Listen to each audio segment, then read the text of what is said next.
What do you got? Pay attention, please. We're gonna have the Pledge of Allegiance by the Girl Scouts of West Haven, and then we're gonna move the meeting downstairs to the Harry North Room. Because there's a crowd outside standing out there, and not everybody's gonna fit in here. No. All right, so everybody stand for the pledge. Girl Scouts. Pledge allegiance to the flag of the United States of America and to the republic for which it stands, one nation, under God, indivisible, with liberty and justice for all. Thank you. Very nice.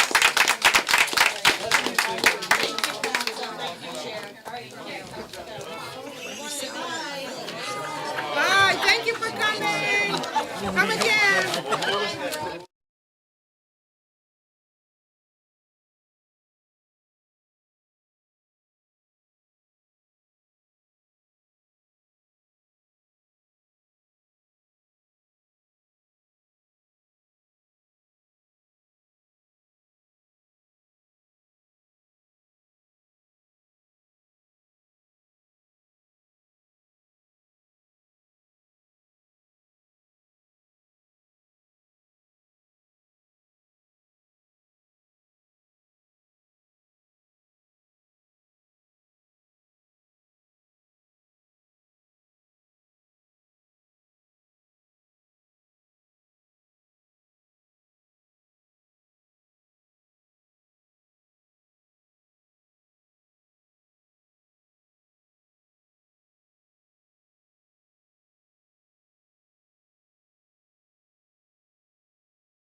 In theory. Want me to grab that and take that down for you?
Councilwoman Sarah Akerbali.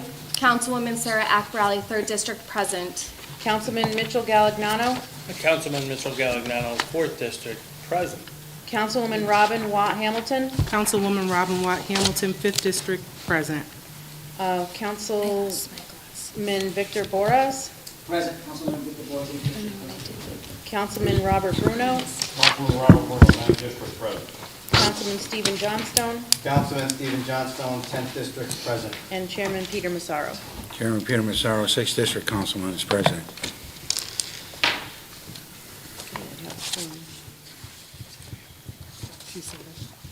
Okay, we'll go into public session, but before we start, we have a letter from the public we're going to read into the record. Clerk will read it.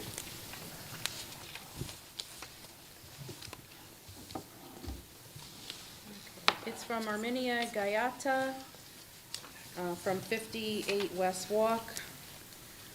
4 points on the West Haven Senior Center project. To begin with, I am grateful that the board has recognized that the Senior Center fails to address the needs of the senior community at large, vibrant and voting group of citizens. However, the proposal to move the program from the 3rd floor to the 1st floor, while well-intentioned, is far from satisfactory solution.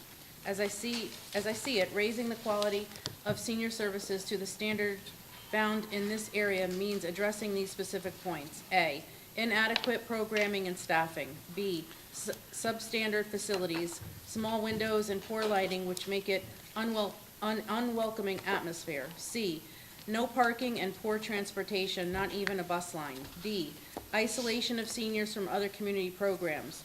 Of course, I can fill an hour discussing the details of each of these points, but I think that they are self-evident. The place is not adequate, period.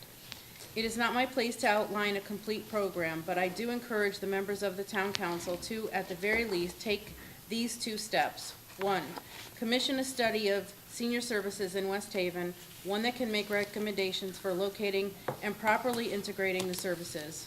2, familiarize yourselves with the senior services offered in our surrounding communities, Milford, Branford, Orange, Madison, etc. A hard to get to, poorly staffed, windowless room far from other public services cannot be the answer. The seniors of West Haven deserve better. Our hope is to integrate elder care with a broader approach to community, combined with opportunities to have easy access to library services, computer and information centers, outdoor facilities, etc. In short, a community-wide approach. The National Council on Aging has a website which outlines senior center accreditation standards, including a senior center shall make use of facilities that promote effective program operation and that provide for health, safety, and comfort of the participants, staff, and community. A center should serve as a community focal point where members can participate in cooperative community planning. A center should offer a broad range of group and individual activities and services that respond to the needs and interests of older adults, families, and caregivers in its community or service area.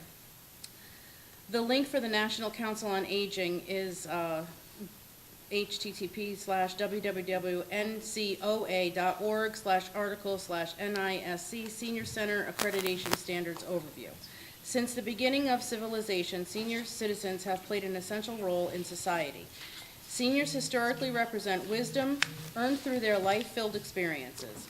Remember, seniors today are not the same as seniors from 50 years ago, and senior stereotypes are changing. Senior citizens continue to serve as experts in their field, as mentors, and as invaluable resources of skills and knowledge. The U.S. life expectancy in 1950 was 68 years, and in 2017 it was 78.6 years. The country has more senior citizens now than ever before. Unfortunately, many are without resources and connections that they need to remain happy and healthy, and while there are many challenges in supporting an aging population, it is essential to take time to celebrate the wisdom and unique perspectives our elderly population offers. For the City of West Haven to build a new and improved community center for the elderly is so imperative, not only to our seniors, but to our whole community as well. The spirit never ages, it stays forever young. Lila Giffey Akita. Thank you for your attention to this issue. Respectfully, Arminia Gayata. Thank you, Stacy. Okay. Public session is open, like I said, mentioned. Remember, when you come up to the podium, please give your name and address, and please, let's all be respectful on both ends. Would anybody like to come up and address the council? Yes, ma'am.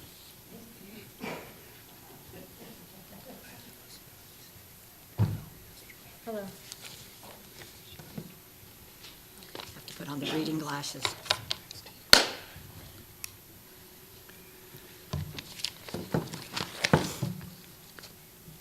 Can you hear me? Yes? Okay. My name is Paula Natarino, and I reside at 20 Hall Street. I've lived here for 25 years. Actually, I've lived in West Haven on and off since 1964, when I first moved here, but I've been at my present address for 25 years. I'm here to discuss the selling of Thompson School and possibly turning it into apartments. I was hoping that the developer would be here tonight. I don't know if they are or not, but at least I can tell the council how I feel. Now, I am aware that there are many people in our city that are against apartments, and I understand their feelings. Maybe they fear the unknown, like what will happen to their neighborhood. Will the tenants be nice and respectable, or will they be slobs or criminal, or commit crimes? I, however, would like to keep an open mind. Perhaps the development would be a good thing for West Haven. It's close to I-95, the Veterans Hospital, the train station, and UNH. It could turn out to be a plus for the city. I don't know, maybe young people would like its proximity to the above places I mentioned and want to live here. I don't know. But regardless of what goes in there, I do have some comments and suggestions and concerns. I am concerned about the influx of traffic, and I'll talk about that later. But right now, I'm concerned with a lot of things like having enough parking spaces. Can the sewer system handle the project? If there is asbestos in the school, I hope that all the EPA rules will be followed with the removal. I would also like to know the amount of apartments and how many bedrooms each unit would have, along with whether these apartments would be upscale, market rate, or affordable housing. I also have concerns about in the past, I've had concerns about turning buildings like this into senior housing, only because under federal law and mandate, a person who is not a senior and has an addiction problem and on disability can move in. My heart goes out to these individuals, but one could argue that seniors should have a place of their own. I am also very concerned with the developer helping to keep the area free of debris. As both blocks of Hall Street, I'm hoping everybody knows where Hall Street is. It's the street that runs behind the old Thompson School coming in from Campbell Avenue. And I'm assuming that if the developer puts the apartments in, that they would be using the back entrance, which empties out into Hall Street, as a way of leaving the facility. So I said, I'm concerned with the developer helping to keep the area free of debris, as both blocks of Hall Street have become a dumping ground for trash, not only by the people that drive down the street, but by people who actually live in the area. Me and my neighbor are constantly cleaning up trash on both blocks of Hall Street. I found hypodermic needles and many liquor bottles and other things which I don't want to say tonight. We've been doing this for years. Some people actually have junkyards in the neighborhood where they live, and this adds to reduced property values. One could argue that part of the problem is due to absentee landlords. I don't know. Now, speaking of the traffic issue, I think or would suggest that a traffic study be done. For those of you who are not familiar with the area, Hall Street is one way coming in from Campbell Avenue with a stop sign at the end of the first block of Hall Street, which most drivers don't pay attention to anyway. At this stop sign, you can either take a right onto Washington Avenue or go straight down the second block of Hall Street, and that's where I live. Now, that second block of Hall Street is two-way traffic. Now, at this intersection of Hall and Washington, there are two houses on the corner that park their vehicles so close to the corner stop signs that it's impossible to see oncoming traffic coming down Washington Avenue. Anyone coming out of this new development on Hall Street would have to take a right turn and deal with these cars that could impact their view. Also, and this is the serious part, in the spring and summer months, there are children in the neighborhood, they're between the ages of 11 and 13. They speed up and down Hall Street on their motorized mini bikes, many times going down Hall Street the wrong way towards Campbell Avenue. Anyone coming out of the development would not be looking for these youngsters or anyone coming into Hall Street from Campbell could potentially have a serious accident. I can't count how many times I was terrified to see one of these children coming straight at me when I came down the street, coming in from Campbell. Also, as you go by my house on the second block of Hall Street, where I am, the end of the street curves around and becomes North Union Avenue. Sadly, many people don't hug the right going out of Hall or coming into Hall from North Union. And, you know, those same children that I told you about on their bikes, they speed around that corner all summer long. It's a miracle no one has been killed or injured thus far. And the person who owns the house at the end of Hall Street has had his fence run over more than a few times by speeding cars. So in the interest of public safety, I urge the developer or the city to do a traffic study.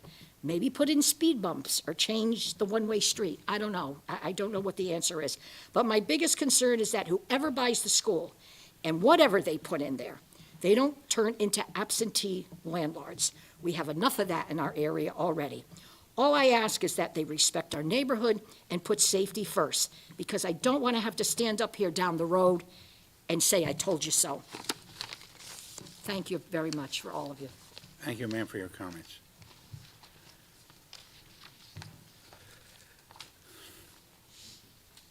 Would anybody else would like to come up and address the council? Yes, ma'am. My name is Herminia Gaeta. I see you got the letter. I mailed it everybody. The reason why I am today over here and I'm wearing sunglasses, not because I want to be an actress. I had surgery on my eyes, so I should not be here. But I came so that the public doesn't think that I accept what Mayor Rossi said about the money allocation from ARPA. I came over here to show that we do not accept that. That's not a good plan. And the letter that I mailed to all of you states that. Thank you. Thank you for your comments, ma'am. Yes, ma'am.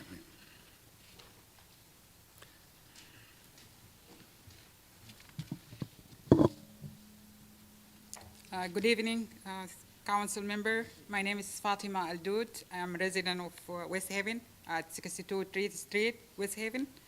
I come here tonight as an individual, but also as a member of a group of immigrant and refugee women called the Sister in Diaspora. We came together to look for a solution to the fact that almost everyone in our community struggles to afford a home. I'm here to comment on the mayor's proposal for the use of American Rescue Plan funds. 2 weeks ago, at the last city council meeting, we came and shared our proposal that a significant amount of ARB money should be spent on rent relief programs to help the thousands of West Haven residents who are really struggling to pay for rent. I also want to say that we had sent 4 emails to the mayor since November of the last year and asking her to meet with us about our ideas for RRB funding, but she never responded to our invitations. Now the mayor is proposing that just $1 million go to the housing and only to help create temporary shelter. We are here tonight to say that $1 million is not enough. And I have lived here for 5 years, and I know hundreds of people who live, who have spent more than 50 of their income or more to cover rent. I know people who work very hard, have multiple jobs, but they still worry if they can pay for rent and feed their children at the same time. We know this is not how things should be. The federal government said that affordable rent should cost no more than 30% of your income.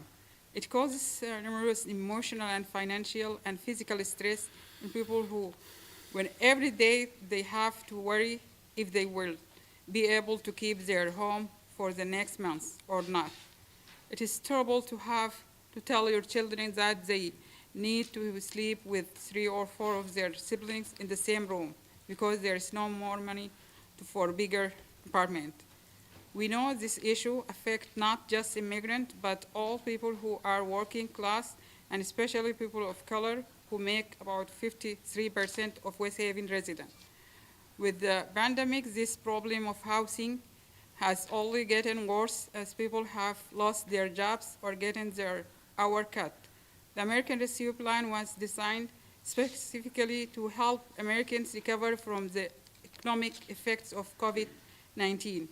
Right now, we have the opportunity to use this money from the federal government to help lower the pressure on working class families in our city to make sure no one is evicted this year, to help everyone who is behind on rent because they lost their job or they got sick or they were forced to take fewer shifts at work.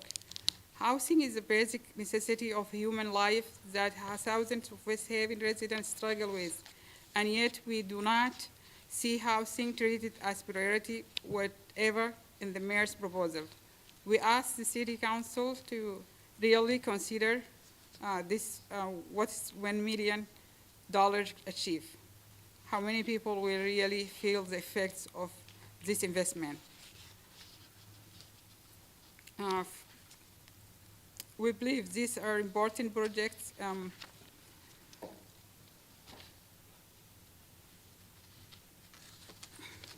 We see other items and the mayor's proposal being given the same exact amount of money as housing. We believe these are important projects, but they are not necessary for survival the way that housing is. Shouldn't these be reflected in the way that things are prioritized? And this is very difficult for us to accept when we see how hard our people work just to keep a roof over their heads. We will continue to push for the city of West Haven to give more money to housing, and we ask that you give significant portion of the American Rescue Plan to provide rent relief for families of West Haven. Thank you. Thank you, ma'am, for your comments. Would anybody else like to come up to address the council?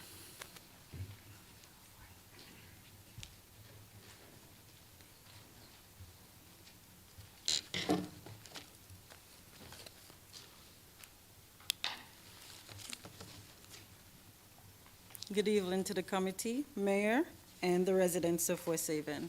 I live at 15 Hoffman Street, and I am a mother of a beautiful preteen, and I understand that West Haven had a financial issue in the past, and the city was in bankrupt, so the state MARB came in and assist. In 2020, the mayor announced that the city was able to pay off most of its debt. Then COVID happened, which is a blessing and a curse to this city. The federal government gave the city money, which was mismanaged. However, we now have this $29 million, the HARP fund, for COVID-19, which was for recovery from COVID-19. I reviewed the proposed budget, and I see nothing allocated for our youth, our future.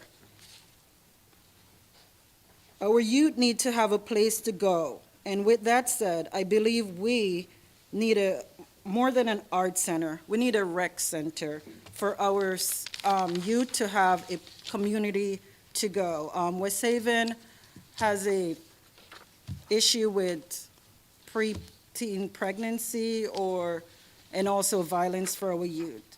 And the reason for that is because our youth does not have a space. So I said that we should reconsider how we're allocating the funds and look towards our future, our youth. And I believe that a rec center will be more appropriate. I have my daughter, and I have to use other town and city resources. I have to go to North Haven for tennis, Orange for swimming. There is nothing here for us. So I believe that we should look into it as the community and as a resident to make sure our youth are being taken care of. Thank you. Can I just have your name, ma'am? I'm Hillary. Hillary? Thank you, ma'am, for your comments. Thank you.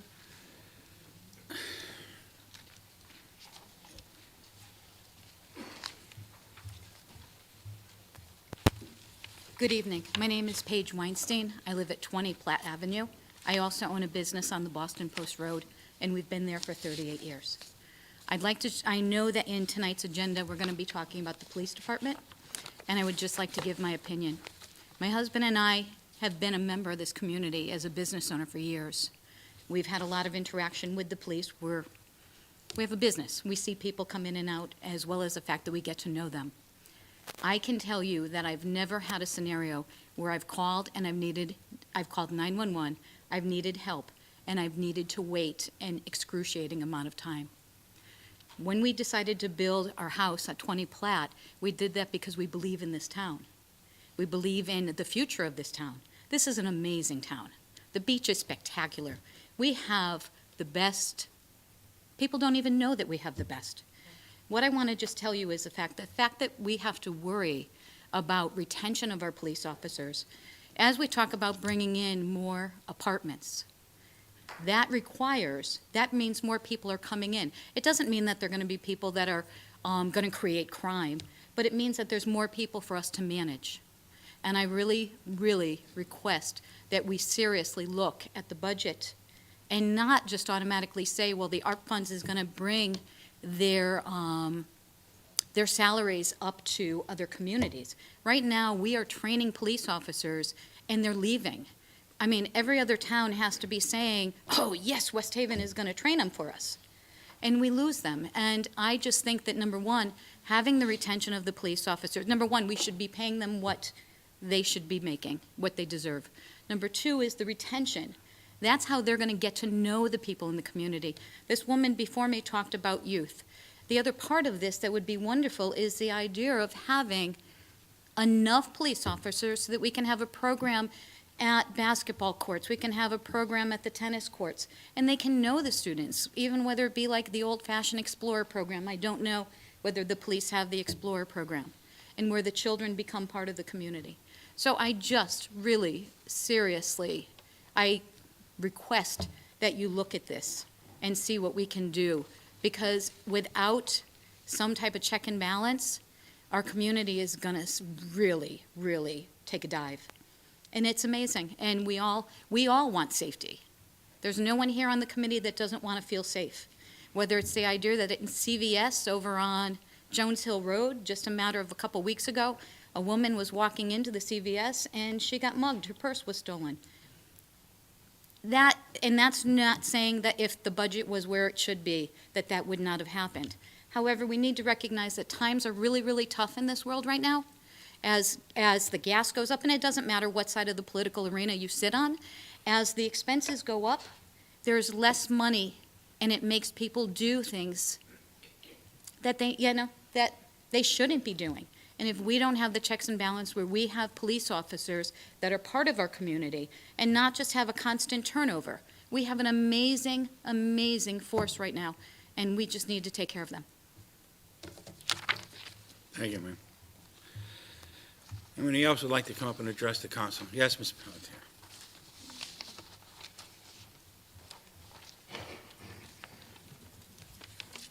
Good evening, Pat Pelletier, 215 West Walk. I know there's a long and interesting agenda tonight, but I wanted to go back to the February 28th meeting. I thought that was also important. And specifically, I'd like to comment on the presentation made by Mr. Jermaine Samuels, the IT manager.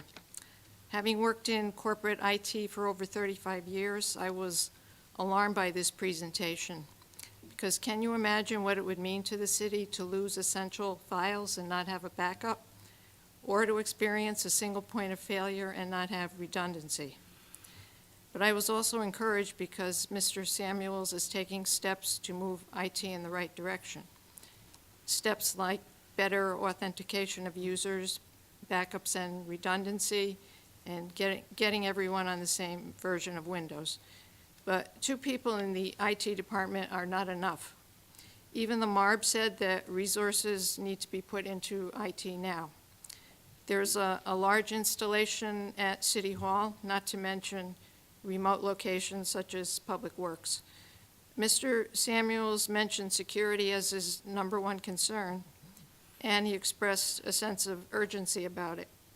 Every time you introduce a new device, a new app, a new network, a new user, you're introducing vulnerabilities and complications. You don't want complicated, you don't want vulnerable, you want simple and secure. Simple and secure.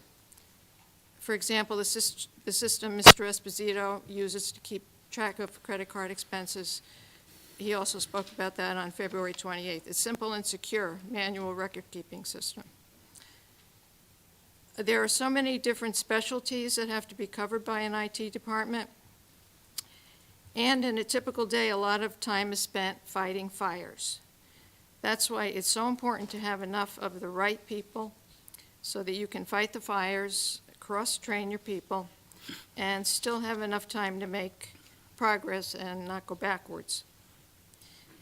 City Council spoke about wanting to achieve economies of scale by integrating all the ITs together, Board of Ed, Fire Department, Police Department, et cetera. That's a humongous job, which will be very expensive, and it's not currently feasible. Instead, concentrate on helping Mr. Samuel's team fix City Hall IT. Give them the equipment and the people that they need. Mr. Samuel seems to be prudent and not someone who will take risks with bleeding-edge software. He has sounded the alarm loud and clear. I don't know Mr. Samuels, I have never met him, but I heard and understood the urgency of his predicament as he described it on February 28th. He has a skeleton crew, he needs a real department. IT resources are needed now for upgrades and for people. So I'm asking that you not forget how important this is to make provision for in the budget, and please make it a priority. Thank you. Thank you, Mr. Pelletier. Anybody else like to come up and address the council? For a second time. Yes, ma'am. Hi, I'm Kathy Hebert. I live at 166 Bloom Street. And I just really had some questions. I know you can't answer them, but just as you do your meeting. The Housing Crisis Center Fund, $1 million.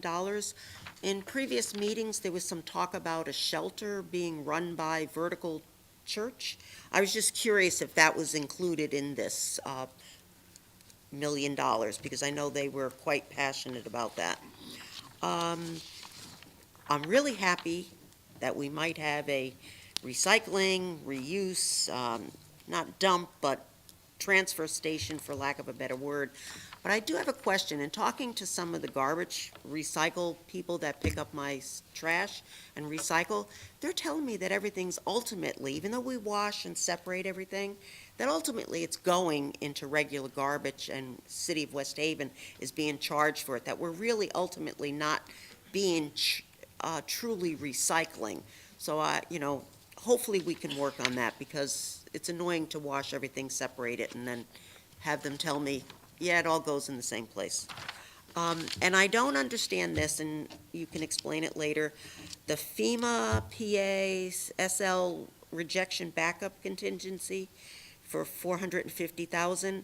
The way I'm reading it is that it's basically like an insurance policy pot of money, that if something you guys are doing in here, the plan isn't actually covered, that this money is going to be used to cover it, but I really don't understand what that is, so when you get to that, could you kind of expand on it? And I definitely support Armenia's proposal about senior center. Moving it downstairs is a first step, but we really need better. So thank you. Thank you, ma'am. Anyone else like to come up and address the council?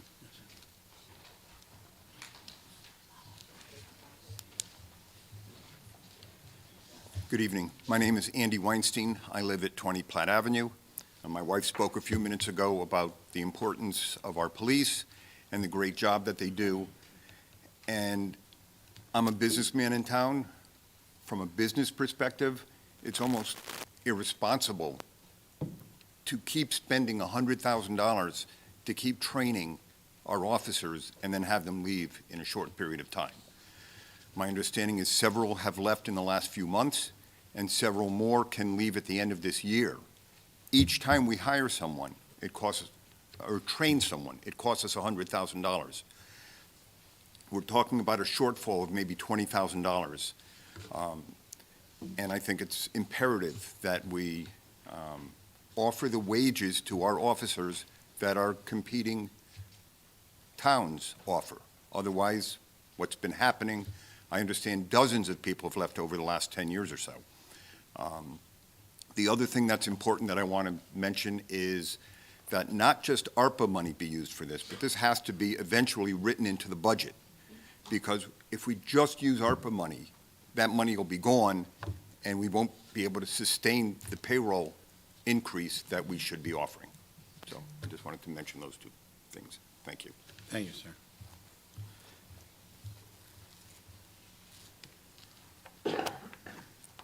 Hello, my name is Margaret Ashley, 1 Sanford Street, West Haven, Connecticut.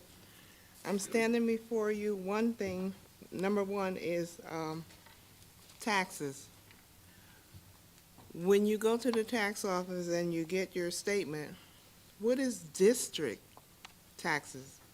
I pay a lot of money in district. Nobody explains to me what district means. Spell it out for me. When I spend my money, I want to know where it goes. And number two, the money, some of the money needs to be spent on, in my area, in West Haven, Daytona, and Sanford Street. We have a drainage problem. Had it for years. We had a terrible flood down there not too long ago. And what happens is when the water comes and it floods, it's like a gully, and it floods everybody's homes out. It even goes over to the next street over. Last time when that happened, the drain on Daytona Street was clogged. All that water came in the back of the houses between my house and my neighbor's house and down the street. A lot of those people got flooded out. About 10, maybe more than 10 years ago, they had somebody come there to try to fix it, and they cleaned out the drain from from Sanford Street onto, I think that's not Rodney. I forgot that, over there on Emma Street, round in that area. When they got to that drain, they pulled it apart. The water did not go all the way through.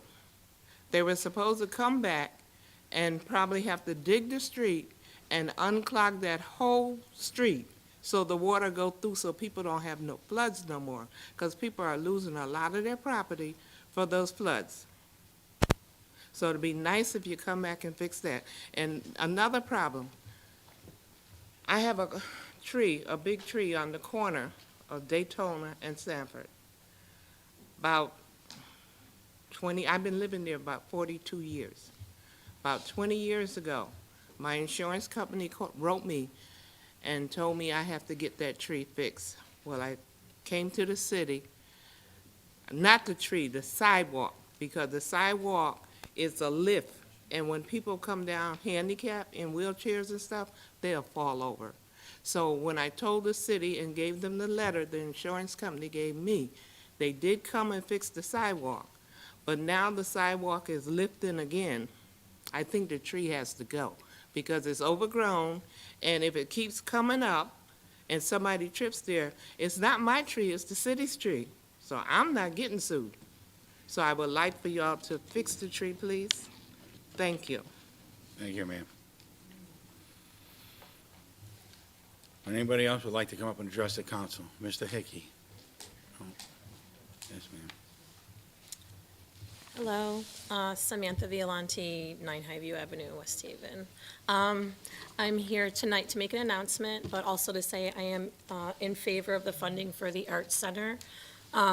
We hear time and time again from citizens here that we don't have much in the city to do, and they're always asking and comparing us to Branford and Milford. And the thing that's missing is a vibrant arts center, and along with cultivating that also brings tourism and learning about cultures, and I think it would be a huge benefit to the city. To that end, my announcement is that I am having an art crawl on Campbell Avenue And this is going to be May 26th. It's the Thursday night. This is at all the participating bars on Campbell Ave. There's going to be 2 artists at each bar set up with their artwork. And it's going to be a really nice thing for the citizens of West Haven to partake in. So I'm going to put up these flyers, but I wanted to make that announcement here tonight. Thank you, ma'am. Anybody else would like to come up and address the council? Mr. Hickey.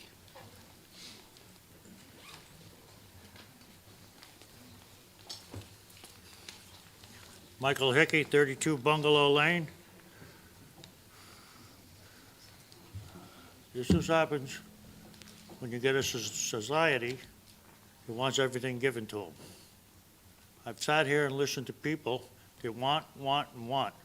I grew up in a society where the towns didn't pay for our recreation as children or to watch us or anything else. We took care of ourselves. We went out and we played ball. We went out and we sled ride. Nobody came up and poured all kinds of tax money in to take care of kids or to amuse kids. And now you've built a society where they want you to pay for it, or technically, me to pay for it. Well, sooner or later, that tree dies. That tree is dead, to be honest with you. $29 million you got. I don't know how to say it any other way than that you're blowing the money. But the problem being is you're setting up programs that are going to have to be taken care of, because one thing Democrats good for is they never get rid of a program, whether it works or not. Keep feeding the machine. Keep shaking the taxpayers, because we're not getting rid of the program. We don't need a cheerleading camp, all right? We don't need an athletics camp. We got a very good athletics program in this city. It's always been that way, even when I was a kid, all right? And I'm 70 years old, so I've been around a few blocks. Mrs. Mayor, let's take a walk down memory lane. Let's go to 2013. I went to the city clerk's office today to find out that I have 2 liens sitting on my house. In 2013, I didn't realize that those 2 liens were going to sit there for 15 years. Remember when Ed O'Brien was the mayor? And you and I went after him because my house and my taxes were put up to be sold? But my taxes were already paid, but because they reached a certain time in March, they automatically went on the list. But everybody was sitting here that was at that council at that time knew that my taxes were paid in March. On May 3rd of 2013, a lien was put on my house for taxes I didn't owe anymore because they were delinquent. I call it late. You people prefer to use hideous words like delinquent. And so was the sewer tax, which is a separate lien. 2 months later, it was removed, but not removed from the paper. For the next 15 years, if I wanted to mortgage my house or something, all right, the banks are privy to this, and I'm going to pay more on the VIG because I had a lien put on my house by this lovely city. Remember, this is the friendliest city in Connecticut, as long as you're politically connected. I got a heart of stone. Unfortunately, my wife read this letter. It's from tax people. 2 weeks ago, I told you on March 3rd that I would pay my taxes in full. The reason I was late, because I had to put $600 worth of fuel to keep my wife warm because she's sick. She almost cried with this. She said, don't worry about it. It's paid for. All right? On the 3rd, was I not there, sir? Paid in full with the VIG. On the 3rd, this was mailed to my house. I can understand a city sending a reminder to people politely the first time that you may have overlooked or forgot that you owed back taxes. This letter If you didn't approve it, then shame on you as the mayor of this city and as a CPA. This is an outright threat. Literally, you can't read it any other way. If you do not pay your taxes by March 31st, we will start legal proceedings to put all liens, attach your pay, whatever you got that we can sell to collect. That's exactly what it says here. I'm a tough guy. I don't scare easy. Do you know how many people are out there in this town that are living on the edge, that don't know how they're going to feed their kids this week? Never mind pay their taxes. And they received a letter like this. Do I know they received a letter like this? I don't know what for or whatever reason, but when I walk around town, all right, everybody brings their complaints to me. I'm second in command as the mayor because I will deliver the message. They're fuming. You're destroying the very citizens you depend upon to pay the bills. Why are you doing this?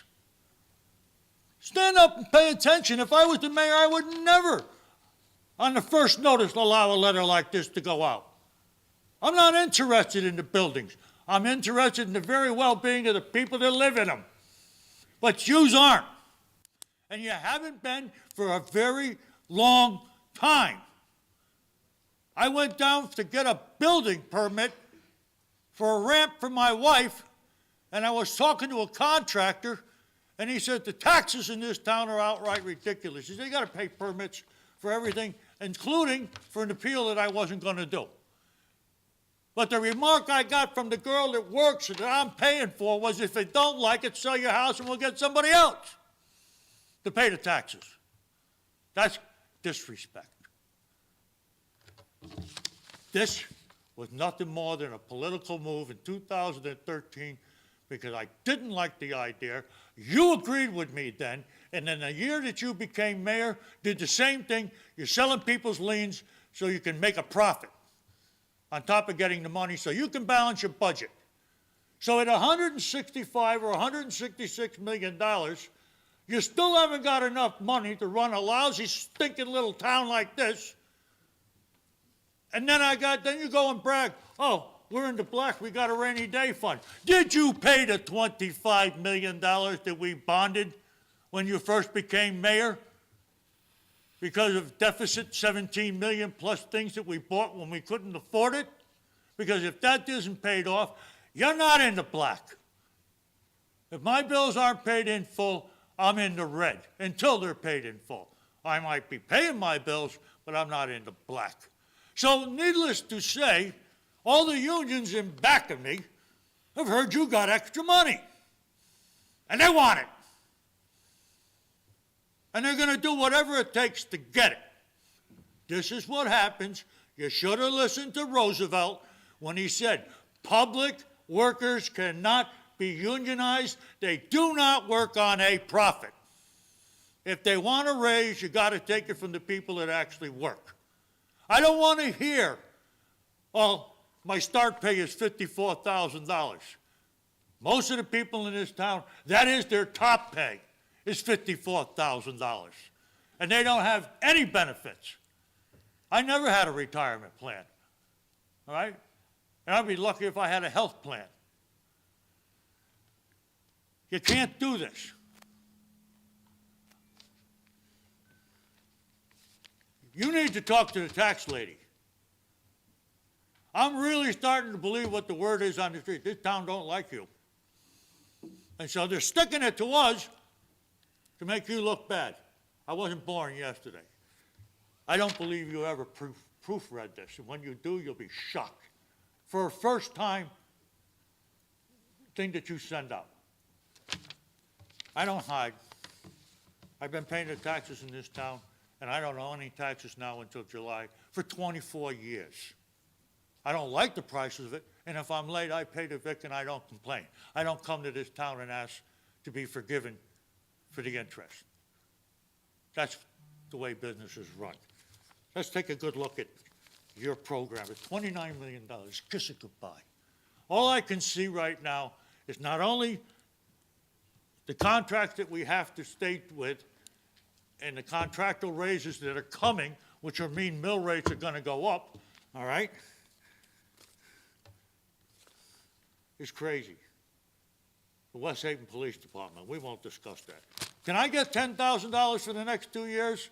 All right, because I had to be very cautious because my wife is very sick, and if I bring home anything, all right, she'll die. Do I get $10,000 out of it? It's my tax money. Why don't I get something? Why don't the rest of the taxpayers get something? Now, food and shelter.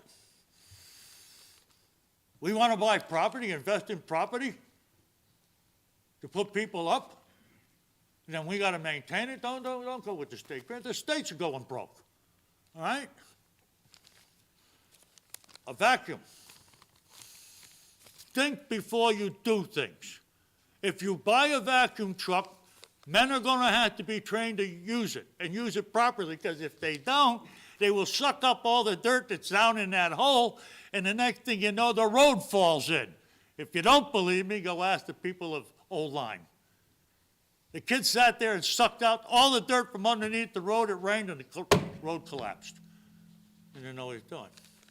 And you're not going to get just the guy that's driving the truck. We know how unions work, and if you don't know how unions work, they're going to want specified driver plus workers, which means pay, benefits, maintenance, insurance, retirements. More money out of the taxpayer's pocket. Stick with the contractor. I can live with $400,000, and if we don't have it that year, we just don't do it. Simple as that. Cheap with the contractor. I don't have to pay for vacations, liability, health insurance, or retirements. You cut them a check. Art Center, this is a beauty. This is a real sweetheart. When John Picard proposed that this town do this, not only me as a taxpayer, but hundreds came here and said, that's fine. You're not using taxpayer money for it. John Picard swore that that would not happen. It would be strictly from fundraisers and donations. And that art center was supposed to be done. On Picard's watch. Now you're going to take money out of this. Remember, get it in your thick skulls, like mine. Mine is thick. I'm Irish. All right? This is people's tax money. This isn't free found money. We're going to pay interest on this. And our children, and our grandchildren, and our great-grandchildren, if this country doesn't go belly up, get $30 trillion in the hole. When you get through with dumping all that money in, guess who's the line responsibility of that building's going to be and fall on? Since no one else seems to have done anything for it. The taxpayers are going to be stuck to maintain and take care of it. If I want arts and leisures and everything else, I can get on a bus. Cost me $1.50 to go up to Chapel. Yale's got plenty of anything you want to see. West Haven's not geared for that. Remember what they said about the conference center when the city took that over. Oh, we'll turn a profit. We sold that to a brewery. We never, ever turned a profit. In fact, it cost the taxpayers well over $90,000 a year. There was never a profit ever turned. You're getting yourselves into things that's not going to hurt you, but as you walk out of this building and you go home, you become me. All right? And your taxes have got to go up. And your taxes are getting to the point that nobody even wants to come here. All right? Those moratoriums on foreclosures, all right, that's done. I seen the first one on First Avenue, and there's a heck of a lot more to come. The Haven, that's a joke. 24 years I've been here. Oh, we got all kinds of projects going on. It's nothing but a dust bowl. All right? Remember what he said? Discounted high-end products, plus restaurants. Yet I'm sitting there laughing, and my wife wanted to know why I was laughing, because here on TV is an app that you can go on, and you can buy Cartier, Tiffany's, and high-end products over the internet with a 90% discount. Well, we don't need a high-end discounted mall, do we? Not that living heck. But the daughter knew that was coming. Malls. The mall in Connecticut. There's going to be more apartments and gymnasiums and everything else because nobody goes anymore. I told you this before. My daughter doesn't even go to the mall or grocery shopping. She goes on the computer, they ring the bell, and she don't even have to pay for it because she's got an app. This you need to take care of. You're hearing from me because I'll stand here. But you got a lot of citizens out there that are ripping, roaring, pissed that this city and the financial disaster that they're in would send them such a letter. I wasn't going looking. I got people notifying me from their friends. And as long as we're here, we need all them people to come here so they know it's just not me. You're not a friendly town. You become nothing but a bunch of highway robbers that don't even realize you're doing it. I'm doing it for the good of the city. You're killing us. Please, don't be so good. All right? Pay attention to what you got and don't add any more. Whatever new contracts come down, if they don't like it, get rid of them. I told you when you took office, bankrupt this city. Reopen it, open every contract, and renegotiate them because they're too damn lucrative. Well, now you didn't. Now they're back, all right? You would have had 7 years of peace of mind, and the taxpayers would have been better for it. If this is what you're going to spend, I'm scared to know what the Board of Education is going to do with theirs. I got one foot in the grave, but I trust you. The way I see it, yous are going to go belly up before I leave. Then nobody will have anything. And if you think crime is bad now, I work at railroad. I work the South Bronx.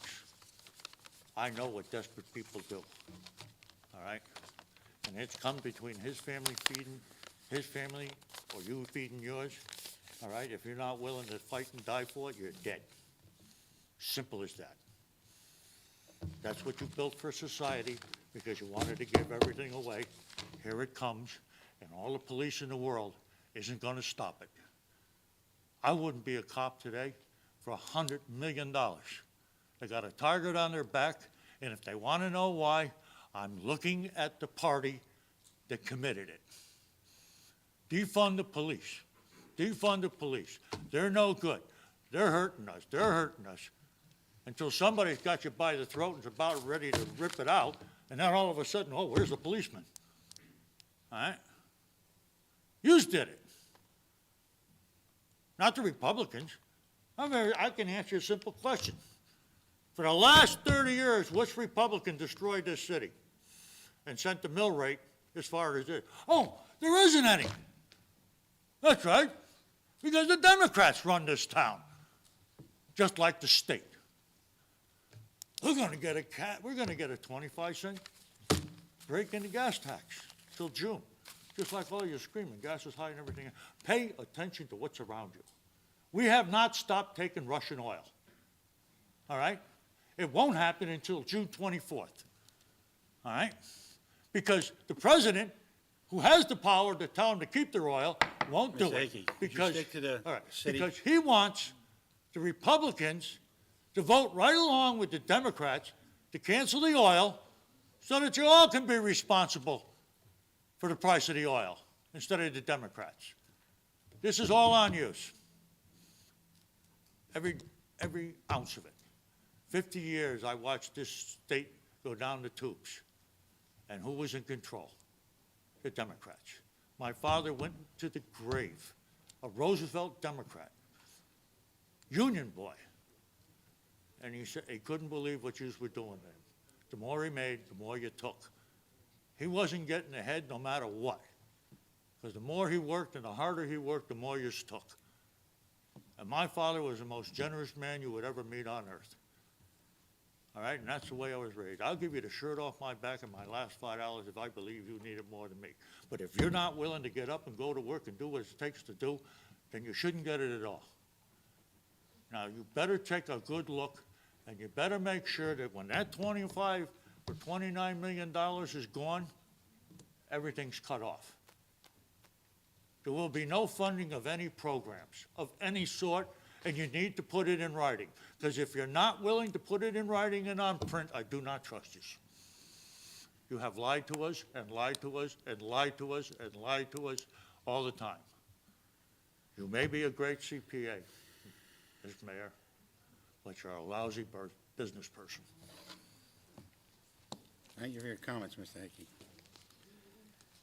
Anybody else like to come up and address the council? Eleanor?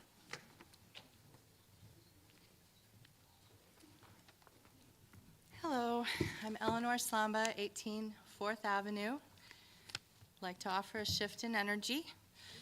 I had an interesting conversation today that I think is worth passing on. It was with a representative from the Connecticut Office of the Arts, and she had requested to speak with me. She requested a meeting of things that her office wanted to offer based on what they were hearing about the Arts Center and the Arts Roundtable that we held last Saturday.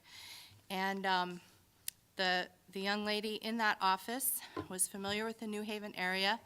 She said, I have a real soft spot in my heart for West Haven. I see you get kind of like pushed around between New Haven and the Milford Orange crowd.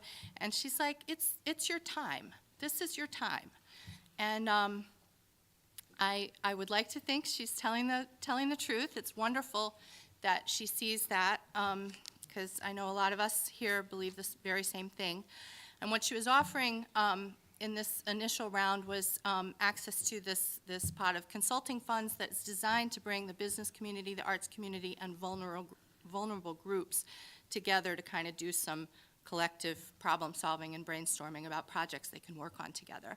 Vulnerable groups including, for instance, refugees, youth, seniors, some entrepreneurship programs. We get to design that. So I was happy to hear what she had to offer, but even more happy that she offered. So that was one of the follow-ups I can offer you that came from the Arts Roundtable on Saturday. And there's a few other things I just wanted to kind of go through in follow-up.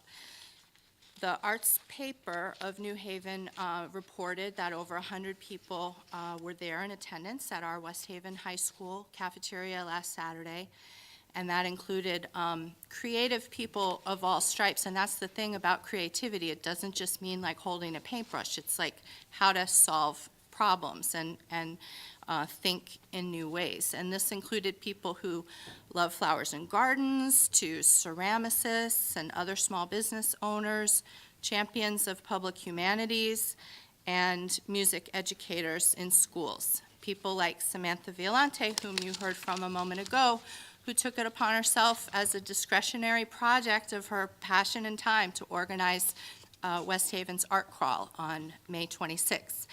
And Leonora Rodriguez, who became the point person for healthy aging and is looking to do some cooking demos for single seniors and other programming around Older Americans Month in May. It's very heartening, all the conversations that were had that day, and people got gigs and worked on collaborations together. Direct economic activity came about just from that 1-2-hour gathering.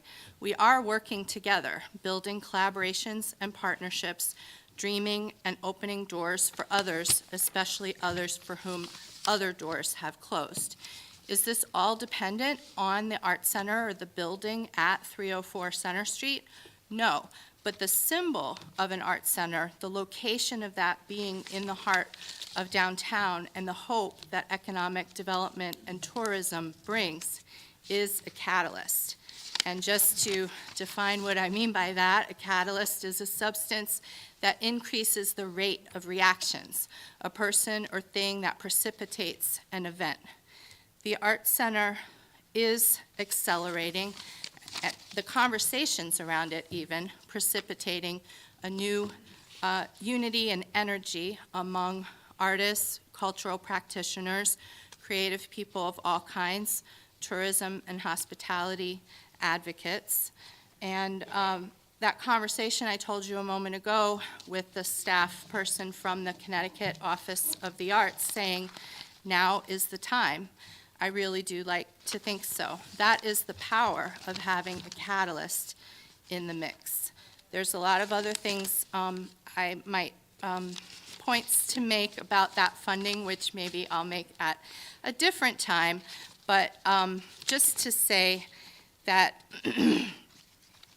planting a flag for equal access that can serve programming that can serve all the other different groups that are listed in the ARPA funding is a creative challenge, but one that I believe our community can and will meet if given a chance, and a place where people can develop their potential, and a place that can attract the attention and respect that West Haven deserves for all that we can offer the broader region as a whole.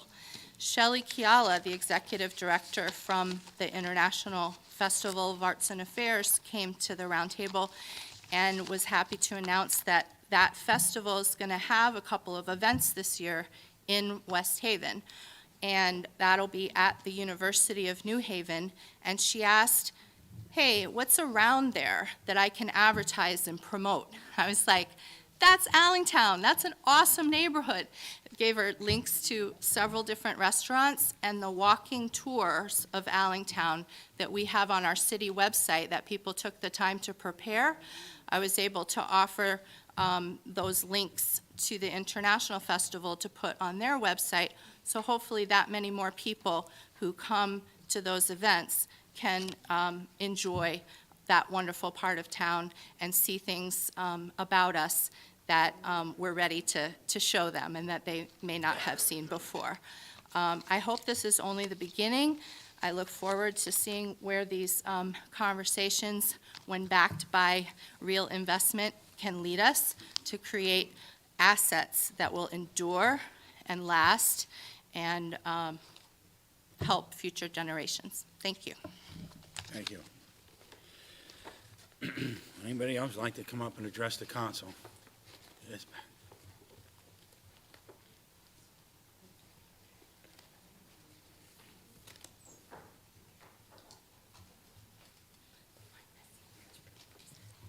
Mayor Rossi, Chairman Massaro, members of the board, or council, I'm sorry, use of the board. I'm here tonight because I reviewed at length your ARPA investment plan, and I just have some concerns about it and some questions. I like lots of the ideas, but there's some things I have some questions about. In the beginning in the letter that the mayor writes, she states that she has a citizen committee for review and oversight and is devising a plan to augment the grant in aid office and finance department to administer the funds with legal counsel and audit processes. I would have hoped that that plan would have been available at this time, because with the problems that we've had in the past, we know it needs to be a priority. So you've got your citizens committee in part and your oversight, but you have this plan to augment. So I will go over that in a minute too. The Housing Crisis Fund. The city will own the base infrastructure. I agree. Why don't we just have somebody else run it? Why are we taking on to buy it and upkeep it? Why don't we just have somebody else buy it and upkeep it and pay the taxes on it, and we can invest in helping them fund it? I mean, I just think that needs to be thought about, because we did that. We kept the conference center, and we had to keep that up, and it didn't be kept up, and now we're going to sell it. So I'm just saying, maybe if we're going to do this housing thing, maybe we should have the company who's running it buy the house and do the upkeep on it, and then they would also pay taxes. Direct cash aid to small businesses. Forgivable loans for $750,000 to commercial landlords who pass the savings on to prospective tenants, and then you have $230,000 in cash grants.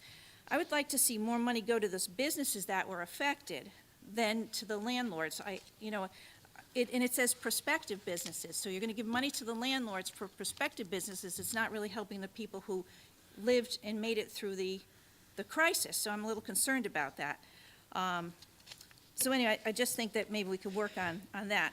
And that makes sense, because then you said you want to have the art center, which is going to help the people, but you're not going to have the money to do the art center. By the time the art center's done, those businesses could be out of business because you didn't help them now in the now and present. So I understand the art center may help our businesses down the center, but it doesn't look like you have anything that's helping the small businesses right now from the way I read it. I did not like that on two things. One was the park rec thing, and one was the business thing. It is envisioned that the CDA will develop and manage a program. Is envisioned, so did you discuss it with the CDA, or is that something that you're going to do? Because if you want the CDA involved, then they need to know about it so that they can work on it. I don't like it was being envisioned. The Allentown Library branch, you want money to go toward that, and you want a bid, but the library just put out a bid proposal for 634 Orange Avenue, that they wanted architectural plans for the library, and the Village Improvement Association are the folks who run the library, so I'm not sure that we had conversations with Village Improvement, because you're talking about putting the library on Carrigan, and I don't have a problem with that. I just am wondering that since we had a bid that went out for 634 Orange Avenue, to put the library on, and you're saying put it at Carrigan, there seems to be a disconnect in conversation. Public health outreach. The project will include a travel medicine clinic and inoculation program to help protect the city from communicable disease from the citizens who travel abroad. What? So if I go to Europe, you want me to go see somebody because I might bring something back? If I go to Mexico, if I go on a cruise, I'm not really sure that I like that line. I'm not really sure what that line means, so I think that needs a little more clarification. And the public health project, you also talk about getting a half doctor and 3 nurses, and perhaps instead of hiring them, you would outsource that at this point in time, because some of the things that you're asking for, I'm wondering how they're going to be sustainable when this money runs out. The biggest thing I have, community health support, you're going to $100,000? We're in a crisis, and part of that, you say, is going to help with COVID. I mean, with the opioid crisis. The opioid crisis is huge. So the pandemic has caused issues across all ages. So we need to do something. The $100,000 here just goes to bridges. It doesn't go to anywhere else. But there are people who can benefit from mental health things like yoga, meditation, holistic approach. Perhaps we could put some money toward that so that we have another outlet for people that is not just going for therapy, because sometimes therapy doesn't work for everyone, and sometimes meditation, yoga, other things could help. The Art Center. Plans for these were drawn up in the past. I hope we're using those. I thought that we had Sapienza draw up the plans for those in the past. I remember this, because I have been here forever. Forever I've lived in this town. So I know somebody drew up plans for that, so I hope those plans are being used for the Art Center. And again, going back to that, you say the Art Center is going to bring money into the people in the town, but again, you're not going to get that done, because by the time you get the money and you get somebody in there and you get it done, we're talking a couple years down the road, so let's give some money to the people in the town that may have been, impacted by the money, the COVID. Municipal improvement. I don't mean to be mean or cruel or rotten, but you're going to put new windows in this building, and you want to put $250,000 into a medical center. This building's not practical any longer. This building was built in the 60s. I was a kid in the 60s. I remember when they took down the old one. I loved the old City Hall. I loved the old City Hall. It had class. It had style. It was great. And we built this box. And this box is just not making it. My suggestion would be to try to see if you could get a whole new City Hall that's more energy efficient, like the high school that we just built. You've got more things that you could do, make it wired, make it work for you, and you can put your center in there and not spend $1 million on windows and a health center. Not that we don't need windows and a health center, but I just think it's putting a lipstick on a pig. Child pedestrian safety, you put money in that. for adding more crosswalks. I would say up that ante and put, there's communities that have like the lights so that if you're not at a crosswalk where there's a light, there's lights that light up so that you know that somebody's waiting there. Because I can't tell you the number of times I've stopped and they're like chatting and they're not moving, they're just standing in front of the crosswalk. So if you had the button, you would know. And then this would be safer for the kids too, because the light would go on that people are there to cross. Because we do want our kids to use our parks and we want them to go out and play outside. Police retention plan. I believe that we have the greatest police department going. I have no problem with giving the money. I just want to know where we're going to get the money after the funding is stopped. And I just want to know the plan. I'm not moving, I'm not going anywhere, so I'd just like to have the money for that. Sports camp support. What camps?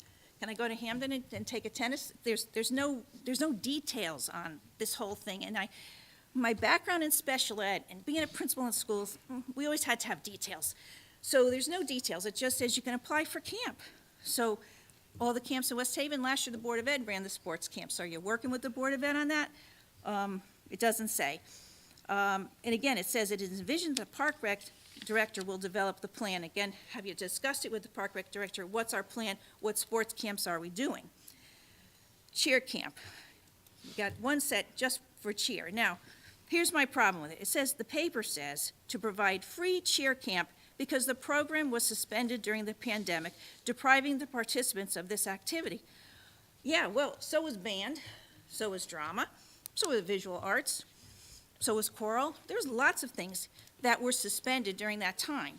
So, but you just chose cheer and sports. So we're building an arts center, but we're not giving any money to the arts for the kids, and that doesn't make any sense because, again, it's kind of, you're building one thing, it's just not connected. So if you're going to give money for camps for the summer, can we go out and say, let's do a band camp for middle school, high school, even intermediate? That's where band starts. Choral, we have such talented kids in this town.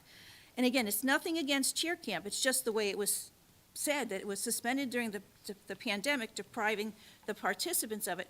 Other people were deprived also. Let's maybe expand our money to expand the program. And then at the end, and maybe this is what you were referencing in the beginning when you said you're developing a plan, you have a 3-year position for financial oversight. So I'm assuming that in terms of, you have your citizen committee, and is this 3-year position what you're alluding to in the paragraph of your letter?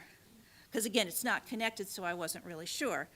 I really do hope that we do the right thing with this money. We have a lot of money, we can spend it in the right way. I had a lot of questions when I read through it. I read through it many, many times. I don't want the money to go to the wrong places. I'd like it to be a diverse group of people that got affected by it. It's not an easy job. I wish you a lot of luck figuring it out and going forward, and I thank you for your time. Could you please give us your full name and address? Oh, She didn't hear it. You don't know who I am? I don't know where you live. You don't know where I live? You could look it up. Pat Libro, 146 Connecticut Avenue. Thank you. Thank you. Sorry. Would anybody else like to come up and address the council? Mr. Cohen?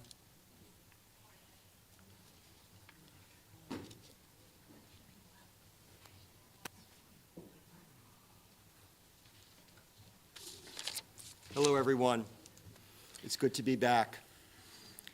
Well, I've returned tonight after a self-imposed silence, and those of you who know me know that silence is not one of my better traits.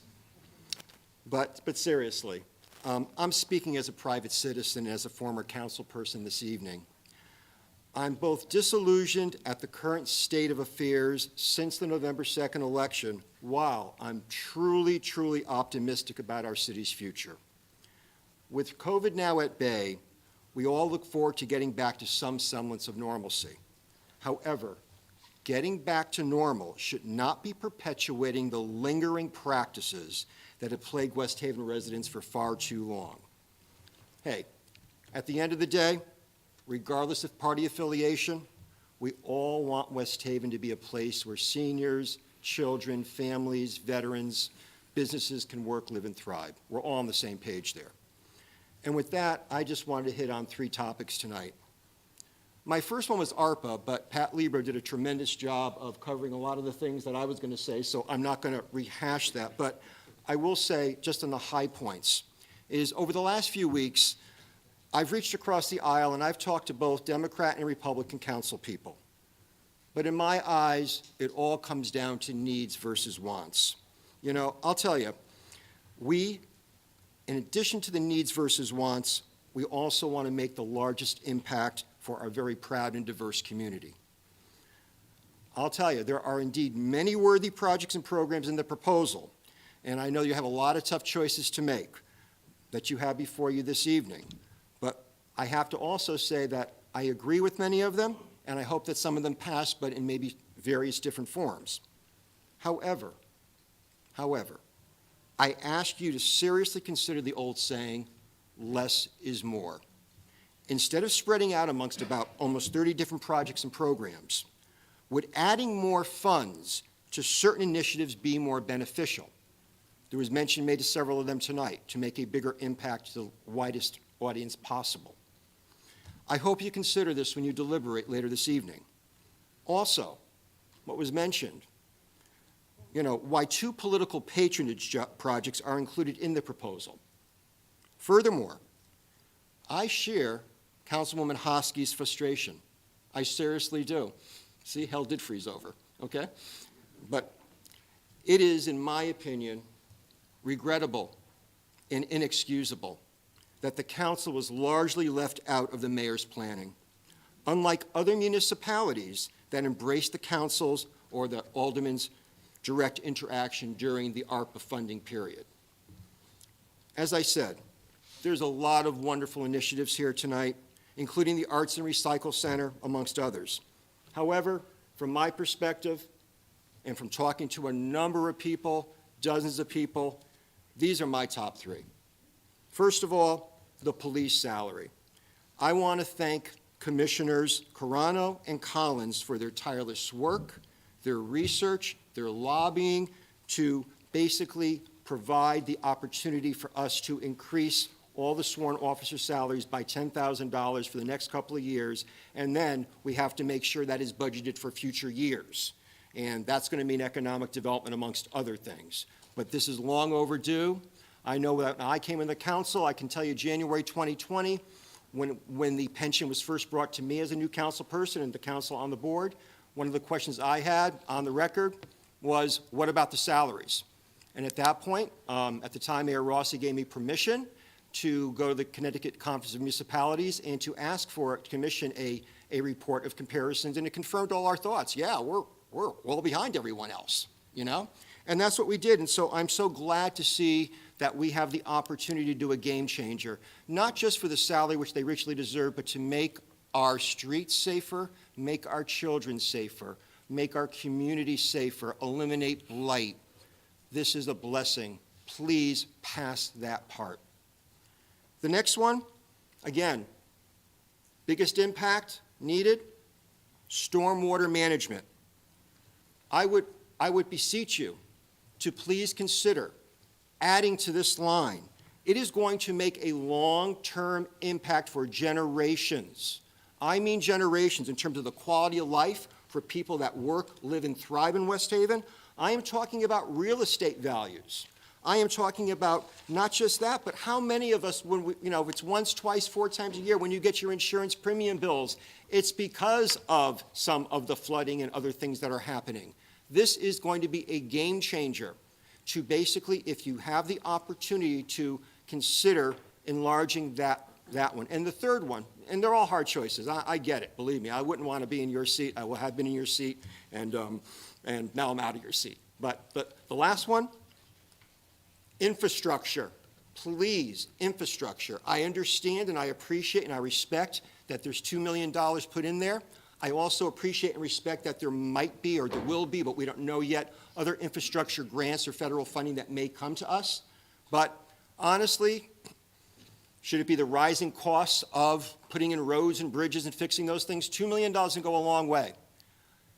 This is a game changer. I know that in the proposals that Pat had also nicely detailed, that there is some very, very interesting I'll call them incentives, grants for small businesses to help shore up economic development. And that's a good thing. They also need infrastructure is critical to any business so that they move in and they know that it's working. We have a train station. We have a strategic location between 91 and 95. But guys, we have some of the most crappy roads and bridges, okay? And also, small business is the pulse of a community, but also what a community needs are large corporations. And large corporations, and I'm telling you this from a guy that worked for a large corporation and basically helped spot out locations, should it be from San Francisco to Mexico to Hong Kong. One of the first major things that we look at is the infrastructure, okay? In terms of not just logistics, and if whatever we can do there, it is not only going to help the community, it is going to help economic development. It will be a game changer. Those are the big three. But, and there's always a but, isn't there? Always a but. Here we go again.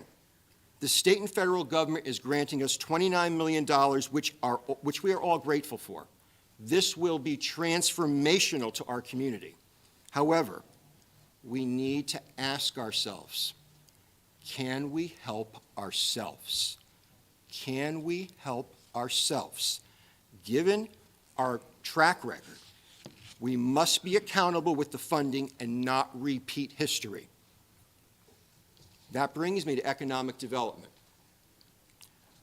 And I say this respectfully. There seems to be some confusion as regards tax abatements, both in this council and the prior council that I sat on. And I really want to set the record straight here as a businessman, and here's the deal. Tax abatements, although they're wonderful for new business, but tax abatements are investments in our community that eliminate existing or potentially desolate buildings, blight, and crime. These abatements should only be granted to those companies that will clearly demonstrate a substantial increase in tax revenues, where there was little or nothing prior. Because if you had nothing prior and you already had blight and you already have buildings that need to be torn down, you need to revitalize that. And so, yeah, those tax abatements are important, but it's also a win for the city. So tax abatements, that's what I believe. And with that said, with tax abatements, Mr. Zahn, there you are. I guess a couple of weeks ago or whatever, there was a reporting from Director Soto, who gave a summary of our top 10 or 11 projects in the city, and basically saying slow to no progress is being kind. I share Representative Dorinda Boer's frustration with the Haven as one example. And I quote Dorinda, "It's been 8 months, well now it's been 9 months since the article, and you," meaning this administration, "does not have an interlocal agreement in front of you, the council. And the developer, the Simon Group specifically, has not come in front of you." And I can tell you that just prior to the pandemic 2 years ago, we had maybe one teleconference or, video, it was more of a teleconference, video conference thing the council had, but they have been missing in action. I know that perhaps this council, other council have asked, but we have not heard from the Simon Group. And so with that, our state representative is basically saying, neither of these two things happen. No developer comes in front of you, no intercoastal agreement. I know it's being worked on, but to continue, Representative Boer said, "This is very difficult for us, the state delegation, to make any other movements on the Haven until we see action." Guys, that's damning. That's damning because what we have is a dust bowl over there right now. Finally, for now anyway for me, it's never final with me, but finally, fiscal responsibility.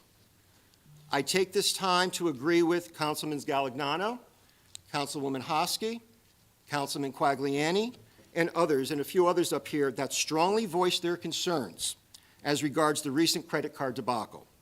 While the mayor seemed more concerned about the credit card being canceled, the concern should lie with the potential abuse of not having P cards that are signed off by department managers. That is management, almost part of Management 101. What an embarrassment for the city that we even had that system in place that we have right now. Shame on us. Now, here's some good news.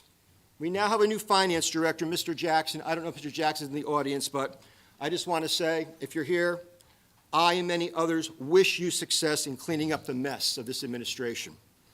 We are thankful that Mr. Jackson was able to leave his position in Hamden so quickly, a couple of days, at least that was quoted in the article. Without Mr. Jackson, who has obviously, from what I read, from what I see, from what I hear, the respect that he'd garnered in Hartford prior, my feeling and many others, if you just listen to the MARB meetings, the prior MARB meetings, we were going to be in Tier 4 by now. There is no doubt. So thank you, Mr. Jackson, for coming to West Haven and giving us back life support for doing that, because we were going down. This ship was going down. Now with that, however, and there's always a however, we all realize it was not one person that caused our continuing fiscal crisis. Although it's convenient to cherry pick and flash CPA credentials, distancing oneself from fiscal mismanagement runs counter to taking responsibility, earning trust, and demonstrating true transparency. Any supposed digging undertaken was done too little and obviously too late. This administration's lack of oversight and lack of standard operating procedures has cost taxpayers well over $1.2 million and perhaps more, witnessed by the scandals, the arrests, and FBI investigations. And that people do not forget. Transparency is more than setting up committees, but admitting mistakes and coming clean. And now, as we await what most believe will be another scar on the city with the OPM forensic audit, this administration fails on these counts and others. There has been no leadership, there has been no trust, and especially there has been no shame for what continues to unfold. But there is hope for a change in leadership, and this goes beyond party lines. I truly believe the best days of West Haven are yet to come. Thank you all for your service. Thank you all for your hard work. God bless you all. Thank you, Mr. Cohen. Anybody else like to come up and address the council? Yes, sir.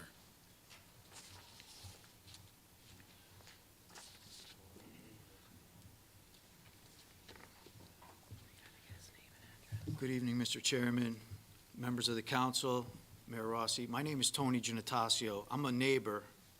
I'm from the city of Milford. I'm on the Board of Aldermen, and I'm the liaison to the Police Commission.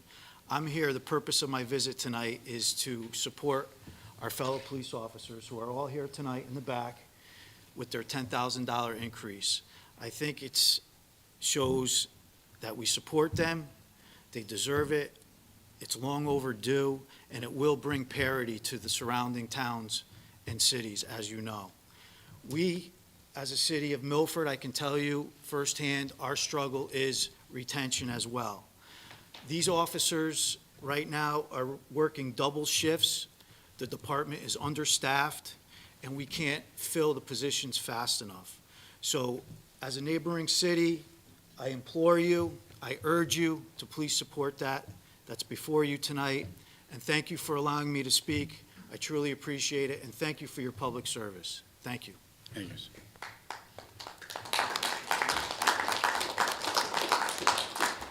Anyone would like to come up and address the council? For the second time, anybody else would like to come up and address the council? Third and final time, anybody else like to address the council? Public session is closed.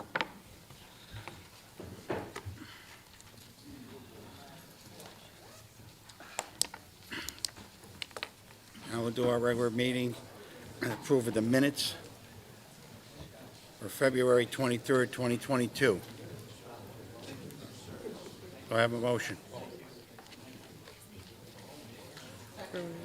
Second by, all in favor? Any abstentions? Discussions?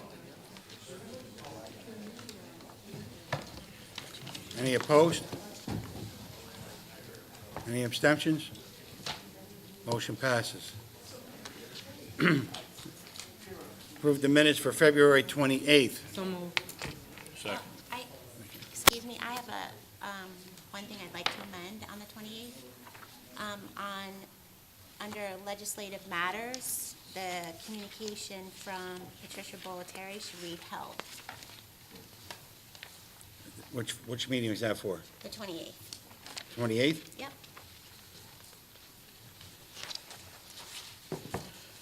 You get that? Okay, do we note it? Any other discussion? All in favor? Any opposed? Any abstentions? Minutes passed with the change. Approve the minutes for March 3rd, which is the redistrict minutes. So moved. Second. Any discussion with people in the meeting? I just want to make, clarify that all of you weren't there. It was the redistricting meeting that these minutes are for. Okay.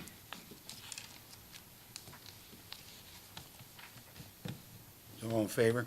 Aye.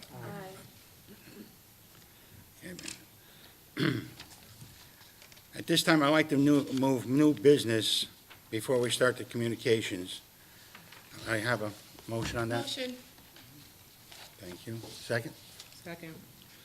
All in favor? Aye. Any discussions? Any abstentions? At this time, I'd like to, we are going to fill the seat for the 7th District Councilwoman, Trinae McGee, that left for a higher job. And we do have a recommendation from the West Haven Democratic Town Committee, which most of us did agree to. And I would like Councilwoman Robert Hamilton to introduce her. I'd like to make a motion to accept Kathy Tucker to the 7th District seat. Second. Any discussion? Oh, yes, discussion. I know Kathy when she was born. And I know that she'll be an asset. She's an asset in many, she wears different hats. And some call her Dr. Tucker.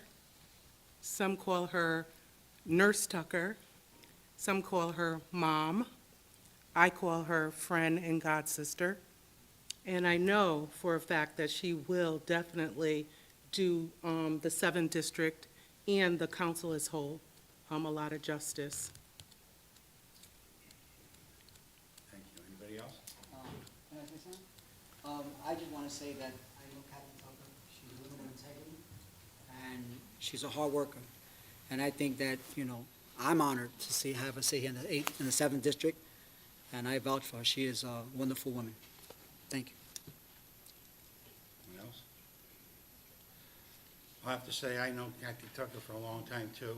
When she was a fire commissioner, she was very good. And also, she's a very intelligent woman, and I have a lot of respect for her. And she's been very, very nice to the people that she deals with, and it'll be an honor to sit up here with us. All in favor? Oh, roll call on it, please. I'm sorry.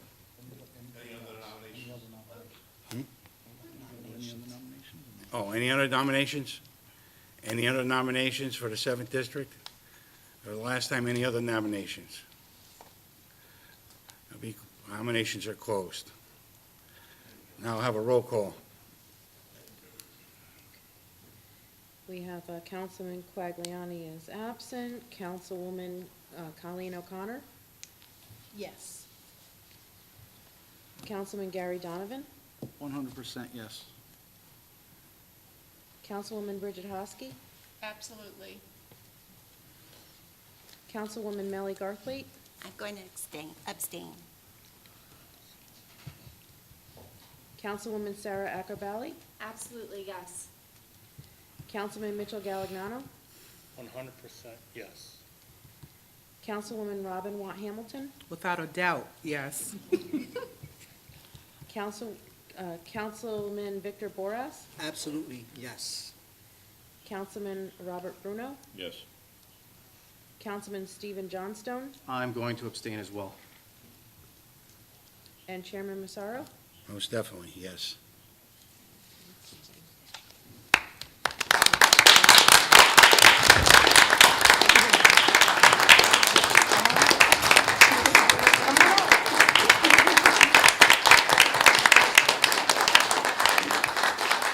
City clerk will swear her in.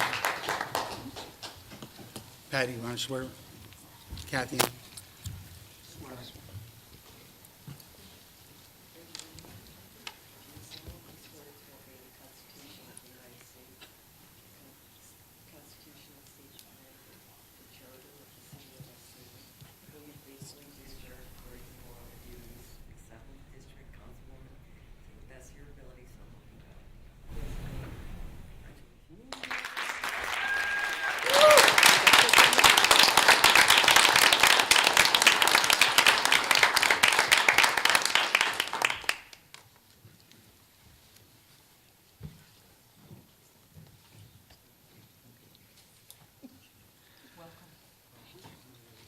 Thank you.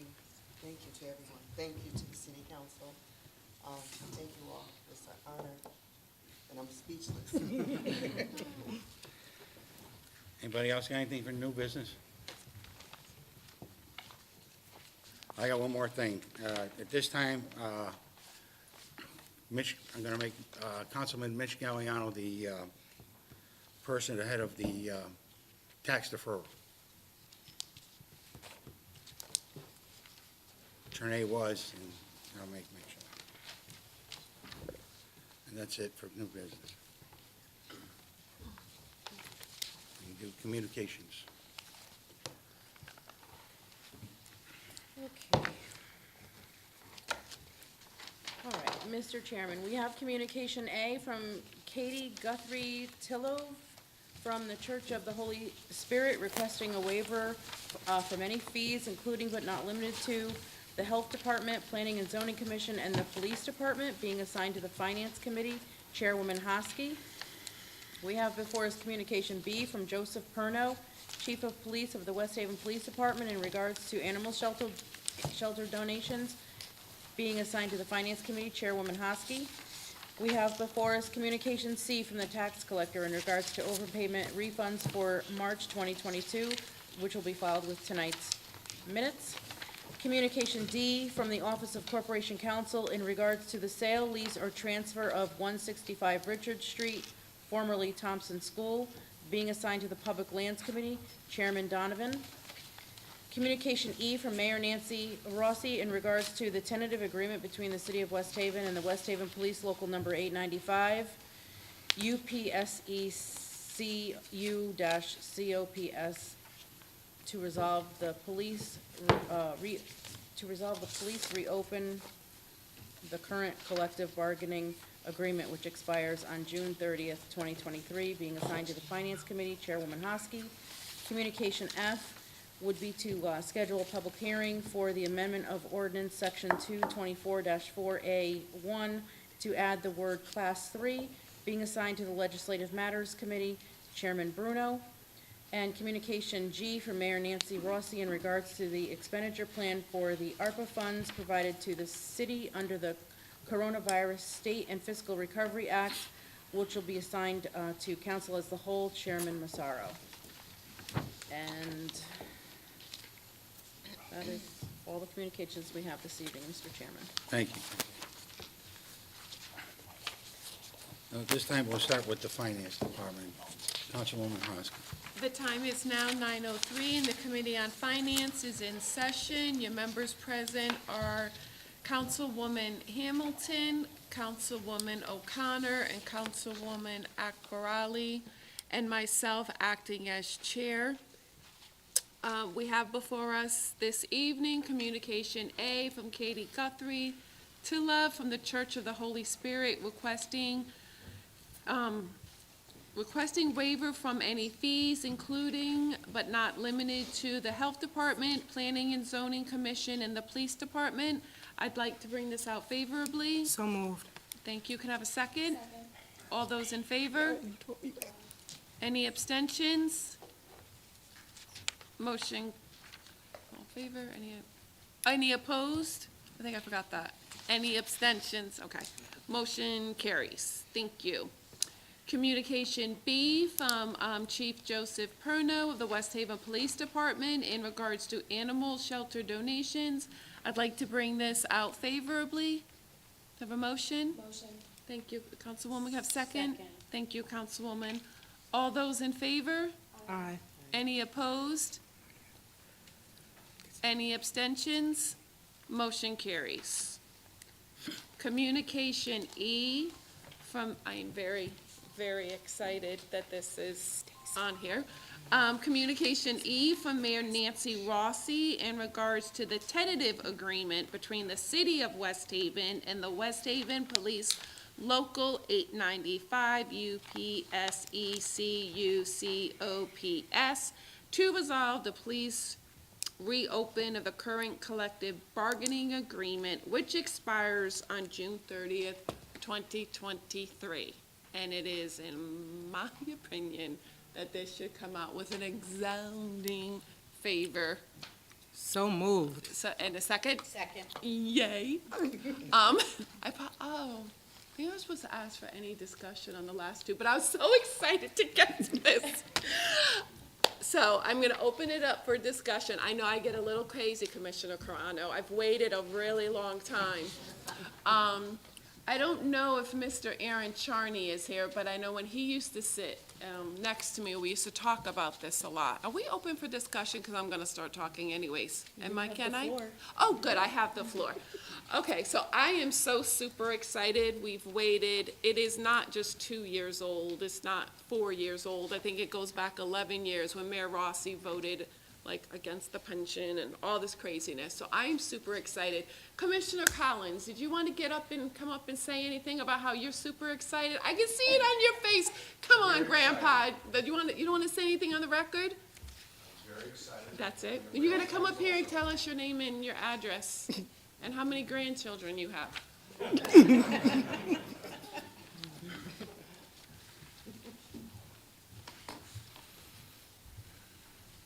Ray Collins III, 7 Apple Tree Terrace, and I'm very happy to have just introduced Ray Collins V over the weekend.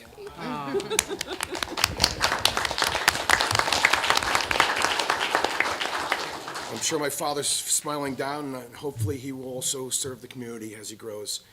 Thank you, Chairman Hosky. I am very excited about this, as well as I'm sure the members in back. And I'd like to point out, wanted to get up before in public, but there was a certain gentleman addressed the council about unions looking for free handouts.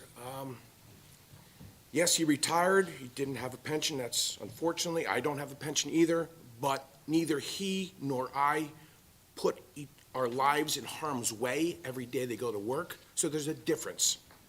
So thank you for your support, everybody, and continue on. Absolutely. And, I think now that the commissioner mentioned that, I want the record to be clear that there was never a discussion in this body of at any given time about defunding the police. I have gone socially to war in defense of that when the accusation and those little rumors circulated. So I take offense to that. I was, highly annoyed when it even came up, because I know, in speaking with the council, that has never been this council's position, or the council before in the last time. So those conversations, I think, are ugly and unnecessary. But this, we are, in my belief, a city that supports their police. We are a community, Westies, we support our police. So, Mayor Rossi, I don't know if there's anything you'd like to say, because I know this has been a long time coming.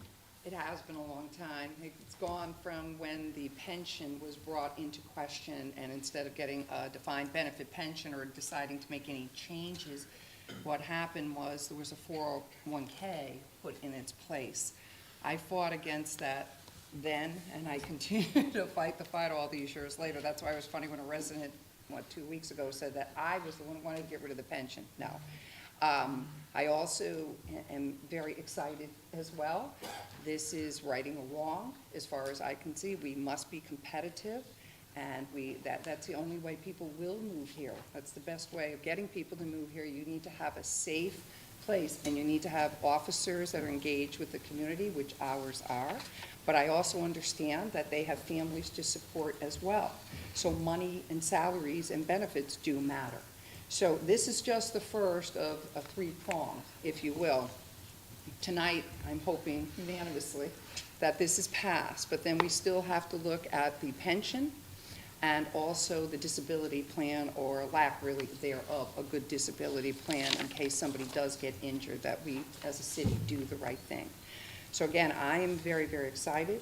I want to thank Councilwoman Hosky for her, input, and also the commissioners, the chief, the rest of the council members that I'm hoping are going to support this. I know Councilman Bruno is the liaison to the police department. He too does a lot of work with them and cooperation back and forth.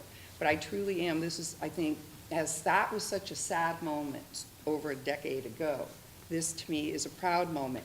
And again, this isn't the only piece. We're not done yet. So I just want everybody to be assured that. I thank all of you for coming and staying this long, because it's been a long meeting so far. So thank you very much. And again, I just would like a round of applause for the police officers that are here, because I think we have the best.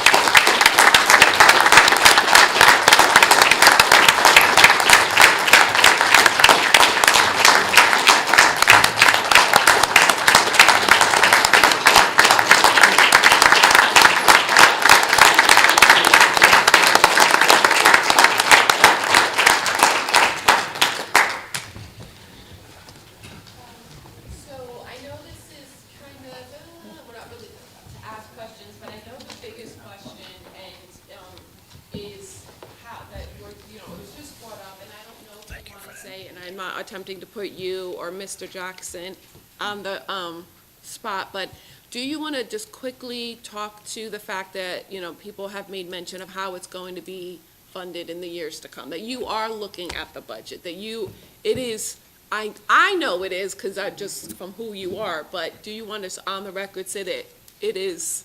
Yes, this is going to be sustainable. We have taken ARPA money and we put, I can't add anymore, it's been a long day, 2.4 million aside.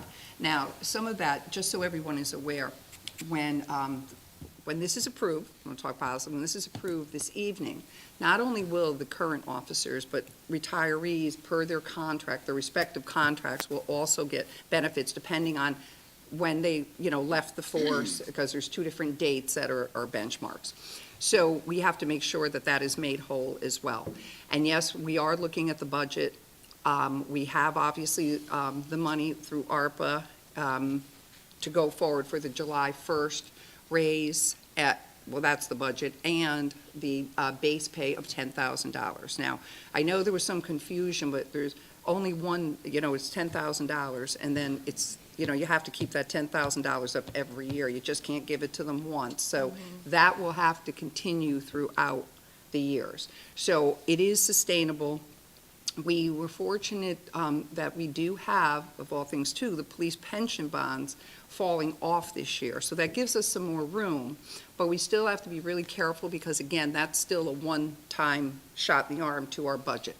But we will do our best. We will make this sustainable. We have secured better revenue streams, if you will, over the last year, one of which is Mayor Elliker had reached out to me, had a group of mayors that wanted to have a new formula for the pilot funding, and I did partake in that. I spoke for it, I wrote letters, and we were awarded it. So we have more money for pilots. So as long as it doesn't get cut, that will be one sustainable. And then the other one is the conveyance tax when you buy and sell property. That's another larger stream of money now. So those are two things that I'm looking at that should be sustainable now for the years to come, because housing has been selling, and as I said, the pilot definitely gave us a bump up. So that being said, along with that and other initiatives that we are looking at, along with Scott Jackson, now that he's here, of increasing revenue streams and doing the right thing by the city of West Haven is the way we're going to do it. So that is the way we will be able to fund this going forward. This is not a one and done or any kind of, it is for the rest of, their lives. I don't want to say that. It doesn't, the rest of their careers. Let me put the right word in there. But I am very happy to be able to, be part of this, as is, I believe, everyone on this council, because it's a good time. And it takes me back to that terrible time when they first talked about getting rid of the pension. And I knew this would happen, and it's unfortunate. But a lot of the officers waited, and the ones that stayed, I thank you for that from the bottom of my heart.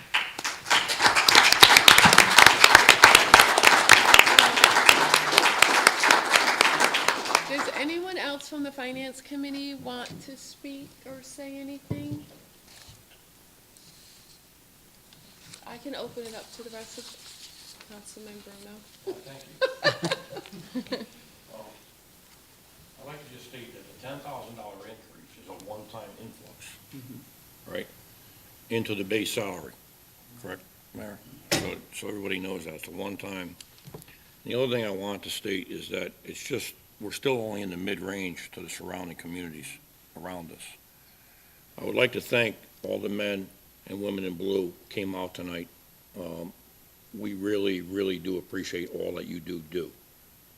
I had a ride-along with Sergeant Chickasani, and I encourage each and everybody on the council to do so.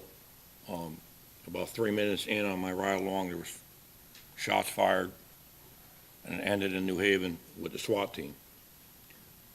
They do an outstanding job, and I would just like to say thank you to all of you. Thank you for waiting around tonight for your turn. That's all I have. Thank you. First, can I ask the camera just to show all these officers, please?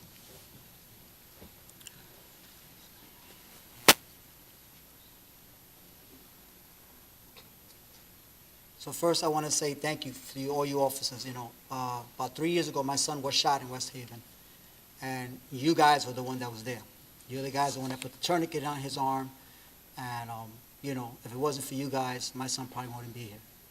So I support you guys. I think you guys deserve way more. I wish there was so much more that the city can give you, but you guys are represents the city. I encourage the youth to go to the officers and introduce yourself to them, and become officers, because sometimes in life when you're younger you don't realize that you start thinking that they're not for you, but I'm telling you that these guys are for you, and I encourage you guys to become officers, because it's a great job, and you get to be there for the people. And thank you again for being there for my son. Thank you.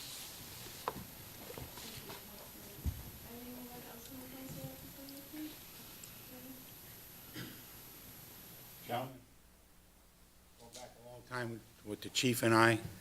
A lot of you guys I know very well. We work together, and let me tell you something, it's well-deserved. You guys did an excellent job. You always did, you always will. And one thing you gotta be in the city, you gotta be proud of your police department and your fire departments. And the police department, I'm proud of having this police department in our city, because you guys do a great job. And your chief does a good job. And the commissioners that are there, still there, that I've known there for a long time, do an excellent job too. You're well-deserved. Keep up the good work and be safe. God bless all of you. Thank you. Right, Just a little, I want to thank you for your service. I thank Sergeant Damadia for answering the telephone when I call, and sometimes forgetting why I called, but I leave a message and he reminds me and he gets the job done. I also thank the chief for taking personal calls. Like if I call him, he addresses my needs. So I want to just thank you all for your brave service. Councilman Donovan? First of all, again, thank you, men and women in West Haven Police Department. Absolutely, this is going to be an easy one for me. It is your turn now. You did, when the city was hurting, you did what you felt you had to do, taking your zeros and your percent on the raise. So this is well-deserved, and I just want to thank you for your service. Anyone? All right. So this is just for the Finance Committee. All those in favor? Aye. All those opposed? Any abstentions? Councilwoman Sarah? Motion carries, and your Committee on Finance is closed at 9:20. Thank you, Councilwoman Hart.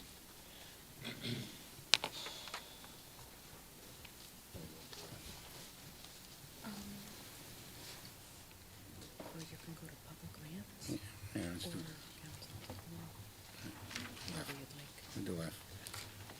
Councilman Donovan, we'll do. Legislative. F. Okay, no, F is borough. F is borough. Legislative matters. Want to do F? No, he's not doing F. F is him. Oh, Robert, I'm sorry. That's okay. He's next. Public lands is next. He does public lands. He does. Councilman Bruno, you want to do communication F? Yes, Mr. Chairman, thank you very much. We're going to schedule a public hearing for that. That's the communication F, and that will be for March the 28th at 6:15.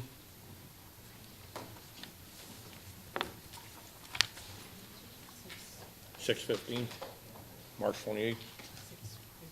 That's what it says here. Is that 6:15, Stacy? Yes. Right, 6:15? Yes. Thank you. Time is 9:21, Mr. Chairman. I'm done with communication F. Thank you, Councilman Bruno. I'll do G. Owner, Sorry, Mr. Chairman, I couldn't hear you. about the ARPA money. Yes, you want to get The into the plan. plan? Okay.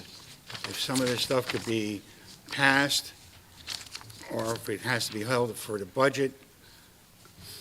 I know some of the items on here have to be held because of budgetary problem. But other than that, there's some things here that could be passed. Could we do that? So there's no guidance provided in the, to answer your question, do you have to pass all or nothing? Is that the question? Okay. There's nothing given to us in guidance from the Treasury that says it has to be all or nothing. It just says you have to have a plan. So if you choose to pass, in my view, if you choose to pass certain items, you're just holding the balance in your discretionary, and you'll get to them when you get to them. So if you look on the last page, we left you with a reserve of $3.5 million. So you're choosing to decide on that $3.5 million in the future. So you could decide on certain items tonight and wait for more testimony later if you wish, in my opinion. Okay, thank you. Anybody else, any questions for Ms. Coach? Go ahead. But we could bring forward, because in other words, a piece that it says, we all know, is the police department piece. Yes. They could pass that sooner. I'm not saying tonight, because everybody didn't get a chance, I'm sure, to go through and everything else. You had your agendas, but I mean, we could pass that isolated, correct? You don't have to put a bunch of stuff. You could do one thing and You then. could do that, and in Okay, fact, you may want to do that, because if some of these things are impacting your budget decision next week, it would be nice to get these out of the way, such as the police funding. Mhm. So if any of these things are budget-related, and a couple of them are, it might be best to do it in order now, so when you get the budget, you know the money's set aside for you. I just want to make sure whenever we pass, it's sustainable, that we can handle it, in the future. Yes. That's all. Yes. Because I spoke to Lee earlier, and he told me that some of this, I'm not going to do anything tonight, the council. What I'm going to do is the council's going to take it back, and we're going to have a special meeting on the 23rd of March, and we're going to hash through the different changes and stuff that we're going to do. And if we have small items to pass, we could pass them. Correct. Yeah. The only thing that's holding you to any limit is you can't appropriate more than $14,504,000 at the current moment, because that's what you've been given so far. But I don't think you can spend all that in 3 months. Hey, anybody else got any questions? Oh, I have a question. So, just to piggyback off of what the chairman was asking about things being sustainable, with respect, do you really think that you would be the person to answer that, or do you think it would actually be Mr. Scott Jackson that we would have to ask about what's in the plan and the things that we would have questions on being sustainable and how that impacts the budget? I mean, wouldn't he be the Yeah. person that we hired to answer that Absolutely. question? Absolutely, Mr. Jackson Okay. would. What I can give you is background on the process and on how these things were selected, and that question was considered on all these things. So there is dialogue behind all Right.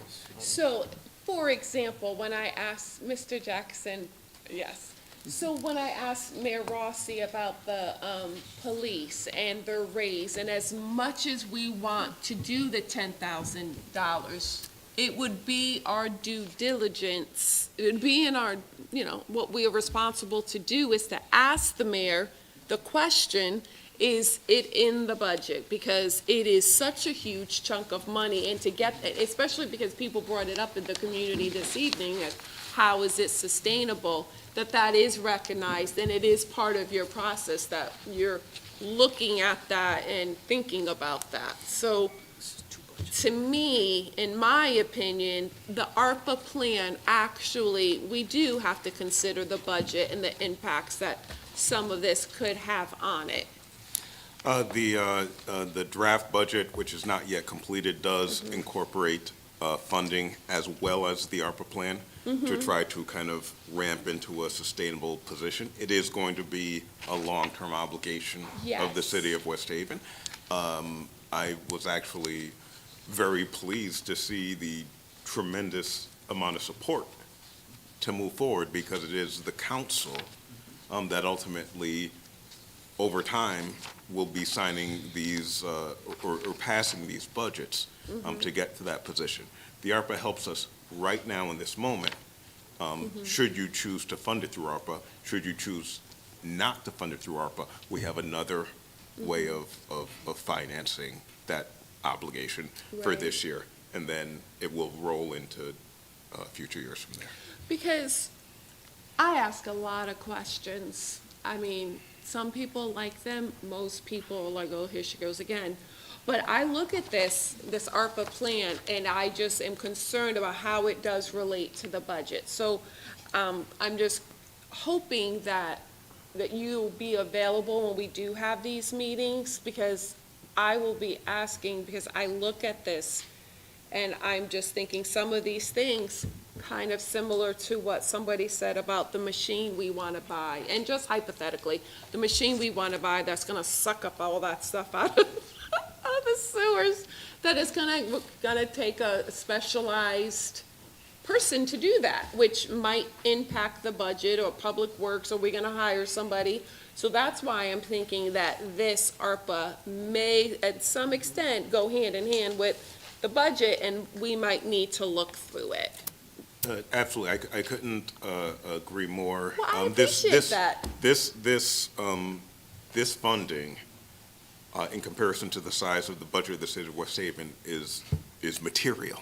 And so there has to be a good process in making sure that the funds that are appropriated by the council are able to be used in a quality way. And so I heard March 23rd, so I will be there on March 23rd. I appreciate that. And we can certainly go through all of the questions, have hopefully as many department heads as we can there to kind of drill down to the final point, so that we can make sure that all of the expenditures that this council chooses to appropriate, you have a high degree of confidence in the ability of those dollars to be successful. Thank you so Ultimately, much. that's the end of the day. I believe in value. And what I saw from this council today with the police officers was you saw value. You You have an item that you want to pay for, and so you're gonna pay for it. There's a reason why Mercedes-Benz didn't go out of business during the recession, but Pontiac did. Because Mercedes was associated with value, and Pontiac was associated with mediocrity. And so I think we can have a great dialogue of what the value is of these dollars, and make sure that they really reach the people of West Haven. Thank you so much. I appreciate you answering a few questions for me. And Doug, as always, I appreciate you as well. Mr. Jackson, can I ask you one more question? Sir. When I was referring to, like, housing crisis centers funding, food bank funding, stuff like that, that has no concern with the budget. If we decide to pass something like that, that would be no problem, right? Because it doesn't affect our budget. Well, it depends on how far out you're looking, right? If you do a great program, and you all look at it and say there's value to this program, and even if the ARPA dollars evaporate, but we still want to do this because it has real impact to our folks, that is something that is under the jurisdiction of the council. And I would certainly sort of love to hear thoughts about that. It's not sort of a guarantee in the way that changing the base salaries of police are, but it is certainly something that could be something that you decide to do, and it can be great. It's sort of like the way I think about it. I come from the world of community development. So the Community Development Public Service Agency grants, which are intended to seed programs and give the opportunity to do great things and measure those things and bring it back and say, this worked out well. That's kind of where I feel like these programmatic funds are intended to fall. And the Community Development Block Grant is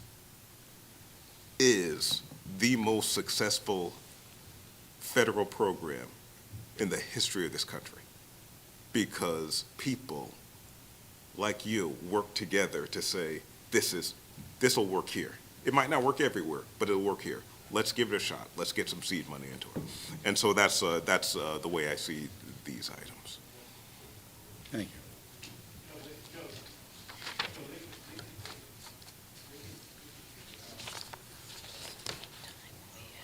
Okay, the March 23rd, there will be a public hearing at, what did I say, 6? 6 o'clock, and the regular meeting will be at 6:30. We'll go to council chambers. Council chambers, Mr. Chairman? Council chairman, yeah. So it'll be a public hearing at 6 and a special meeting at 6:30. Yeah, special meeting. Mr. Chairman, can I just say something, please? Thank you. Just for the record, we do have certified people that can run that truck if it were to be approved. Okay, there's more than one that can run it. It's a needed thing for the city of West Haven. And we do have people that are certified between the water pollution control plant and public works garage to run that truck, just for the record, that we do have people to run it. Thank you. Thank you. Say we did it. Council as a whole is done at 9:35. Okay, we can, public lands. The time is 9:34. Committee on Public Lands is now in session. Members present are Councilwoman O'Connor, Councilwoman Hamilton, Councilman Bruno, and myself acting as chair. We have before us tonight Communication D from the Office of the Corporate Counsel in regards to the sale, lease, or transfer of 165 Richard Street, former Thompson School. I'd like to make a motion to bring this out favorably. Do I hear a second? Second. Councilwoman O'Connor. Any discussion from, okay. Lee, would you mind coming up at this point, please? And then I'll open it up to the council as a whole after the committee.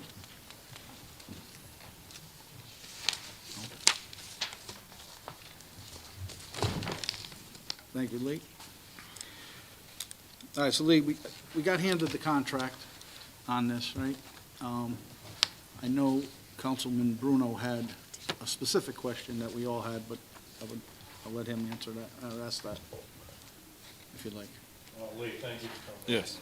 So, as you know, tonight, there's a lot of concerned residents on this transaction. My question to you is that this is an as-is, so we approved the sale of Thompson School, it's an as-is, had nothing to do with going through zoning or anything like that. The city's gonna receive the funds, and we're done at that. There's no asbestos or anything like that we gotta be concerned about.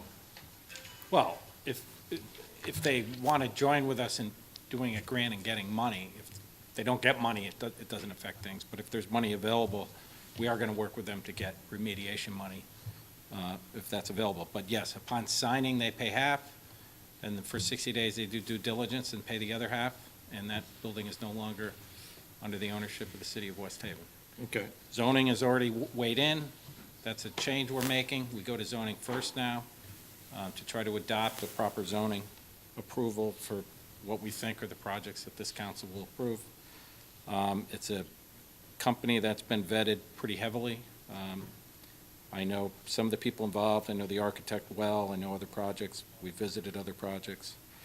I've never had a project where upon signing, you'd get half of the purchase price. I think that's a pretty good commitment. We're pretty happy with it. And if anything happens to this project, I already have a second developer ready to go, and not the young man, but another developer who is chomping at the bit, almost hoping this fails. So, Lee, if you don't mind, I just want to understand, I get this clearly. We're saying that if they go for to get the abatement, to get rid of it, that's all on them. Yes. The city has no... There's no financial commitment on the city's part, but the city is agreeing in the contract that if they want to apply for remediation funds, we will partner with them to get remediation funds. But that doesn't put us on the hook for any additional... And if we don't get the remediation funds, Then it would be on them. That's Yes. my question. Yes. Would be on them, correct? Yes. So they're going to pay us for the school, and we're pretty much done with it, correct? Yes. Thank you. Nothing else. Half now, 60 days the other half. Can you, would you be able to go over the contract with us briefly? I mean, I have some highlights I've written out, if that's Perfect. easier. Yeah. So you have a sale price of $250,000, $125,000 upon signing. The group involved is Enclave Properties. If you want to know about Enclave Properties, or if you want to find out about what kind of projects they do, you have 904 Quinnipiac Avenue in New Haven. They did the condos there.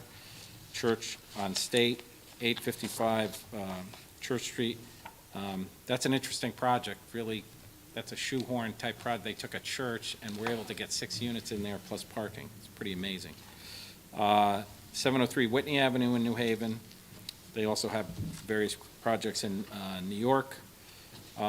These are going to be, they're trying to pivot on where you're located. You're located on the on-ramp that goes towards New York, that goes towards Fairfield County. So these are going to be, nice units, high-end units, granite counters, cabinet maker cabinets, not particle board cabinets, finished bathrooms, everything porcelain. These are high-end units. The buyer does not need any low-tech, LIHTC, which is low-income tax credits, so there's no affordable housing feature. They're going to develop it. They're zoned for 50 units. They may go under that because you get places where you can't quite develop. The only thing that isn't in the contract, but we're going to find out the community, we may create the egress from the building in the back on Hall to only go in one direction. But we got to find out what the neighborhood feels about that. The neighborhood would then be able to get out that way, but people coming out of the building wouldn't be able to go into the residential neighborhood. We'd be forcing them onto Campbell Avenue. We'll run that up. We'll have a public hearing on that. We'll have public comment, see what people think about that. We'll run it by public safety. But that's the only thing that you're not seeing that could be envisioned in the future. That's not in the contract. Thank you. Yes. Councilwoman Hamilton? It is. The buyers are not looking for historic tax credits. So I don't know what they won't be mandated to maintain any historic features. It's difficult. Historic tax credits usually can get you about 15% of the cost of a building, but you have to give up a lot. You register it on the National Registry, and then there's things you can do, but there's things you can't do to maintain it. For example, they're going to build a new building as part of this in the back. So could they actually do that?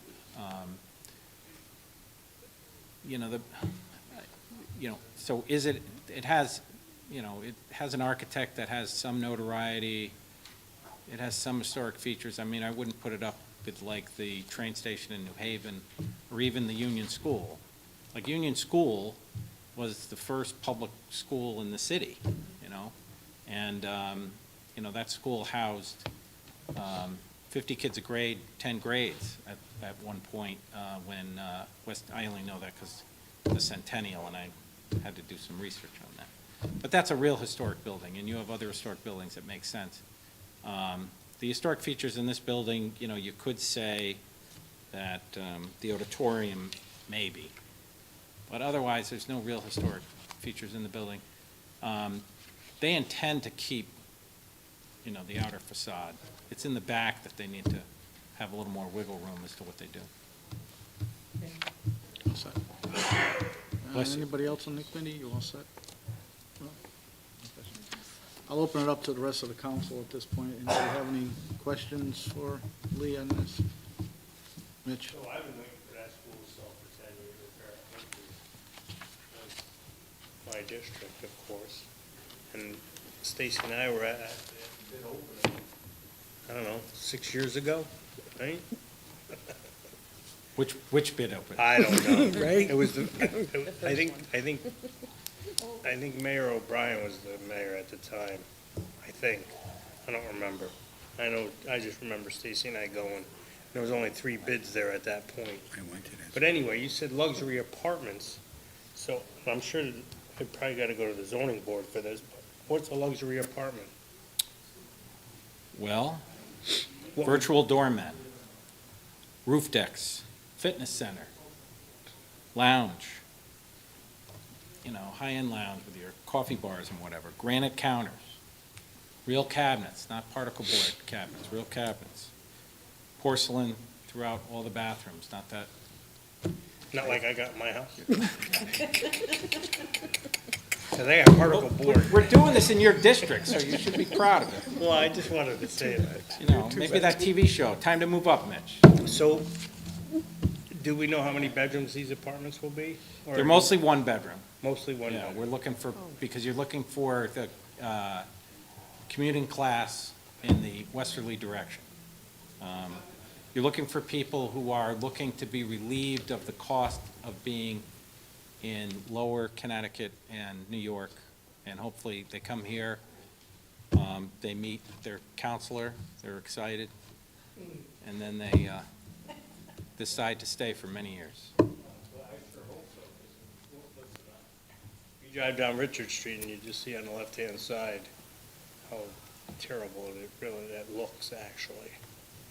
You mean the building? Yes. Yes. The front of it, right? I mean, I don't see the back unless I go down Hall Street, but you said something about the Hall Street there, because, Paula came up here and asked about people coming out on Hall Street. Yeah, I think we're going to look to, if you envision Hall and you think about it, so on the corner, the state actually owns, even though you see vehicles on it, the state actually owns a piece of land right there on the corner of Hall. So you could actually widen Hall on that end with state assistance. Yeah, so that, in other words, if you made Hall one way and you're coming out, you could go left or right, you wouldn't back up one car after another. So I'm thinking of commuter times, even though we're all going virtual, there might still be commuters. No. Right. Can't shut the You door. can't shut the door, Eleanor. Can't shut it, sorry. Yeah, so, again, we'd get a feel from the community as to what's best. That's what we did down when we were talking about traffic patterns for the Haven. We do the same here. You get public safety input, what works, what vehicles can turn around, so on and so forth. It may end up we don't do anything, but it depends on what the community wants. We want to be sensitive. That it's an interesting collection in that neighborhood because there are actually businesses, but there are a lot of residents. There's some two-family, there's some single-family. There's an incredible mix of different uses. So it'll be interesting what the community wants. Some people in the community have already said, like you said, any change is good. But patience is a virtue, and since the school closed, I can honestly say this is the best offer the city has ever had for that building. I'm excited to finally get it closed out and sold finally. I mean, like I said, it's only taken, I don't know, 12 years at this point, I believe, because it Yeah, closed. 2010, correct. Thank you. Yes, sir. Anybody else on the council have any questions? Oh, go ahead. Go ahead. Lee, I'm just curious if you can tell us approximately the square footage that each apartment might have?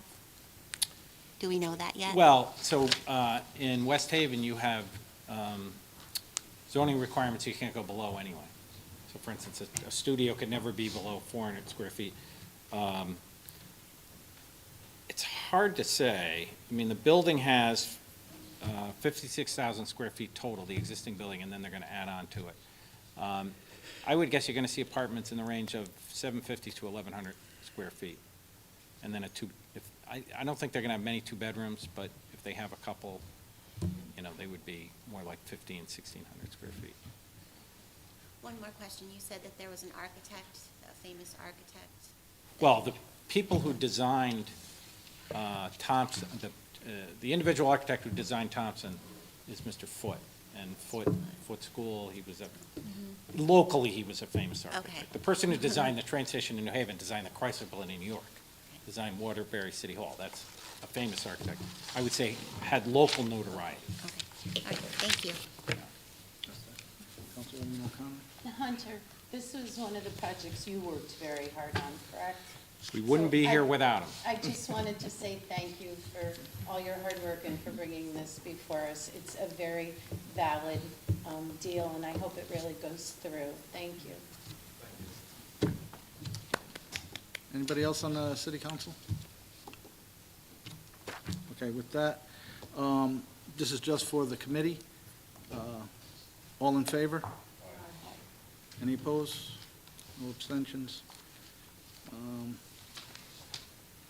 The communication D is now done. We have also before us communication E, which we are holding from February 13th, I believe it is. We're holding that in committee. We'll hold that. And with that, the time is 9:47. Your committee on public lands is now closed. Thank you, Councilman Donovan. Now we'll do communication C, read it into the record. No, we have unfinished business. Yeah. Liaison. Thank you. You want to do that?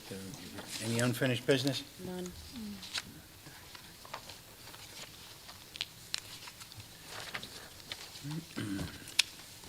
Any committee reports? Yeah. Okay. You want to read that into? Yeah.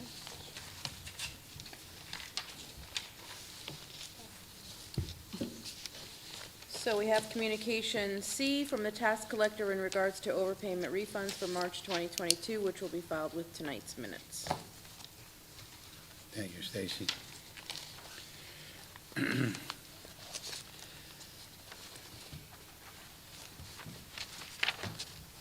Now we'll go into committee reports, and the first one will be the Finance Committee. Councilwoman Hosky. Thank you.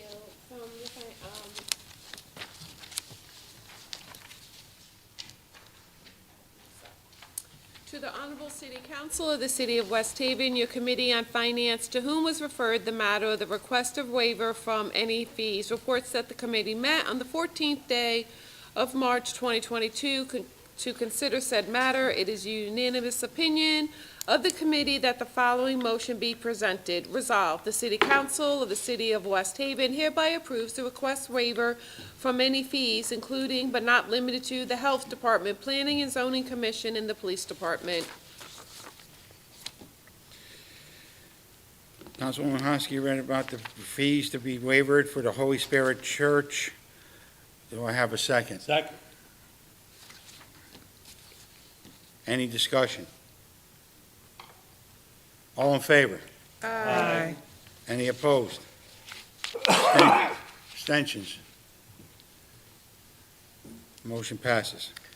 To the Honorable City Council of the City of West Haven, your Committee on Finance, to whom was referred the matter of the animal shelter donation, reports that the committee met on the 14th day of March to consider said matter. It is the unanimous opinion of the committee that the following motion be presented. Resolved, the West Haven Police Department has received the following donations totaling $1,885 for the animal shelter per Connecticut Statute 7-148C3AB and General Order 98-04. We are forwarding these donations for approval. The City Council of the City of West Haven hereby approves the animal shelter donations to be deposited into the animal shelter donation account 1010000028285, George Noble, $25, Barbara Tomaso, $30, Aaron Johnson, $35, Michael Rogers, $25, Teresa Doski, $10, Sharon Molster, $200, George Kidd, $50, West Haven Penalty Box, $50, Angela Russo, $100, Judith Hosking, $50, Kay Steinberg, $50, Valerie Manzari, $50, Joseph Negro, $200, Lynn Levesky, $15, Christine DeRosa, $500, Susan Lucibelli, $10, Sylvia Hyde, $50, Paulina DeRosa, $50, Barbara Brown, $10, Kerrigan Intermediate School, $300, Sabina Machine Company, $50.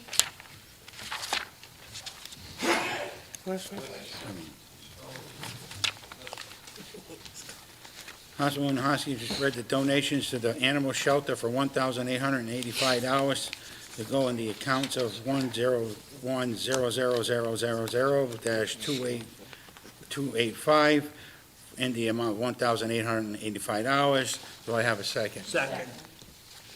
Any discussion? All in favor? Aye. Opposed? Abstain?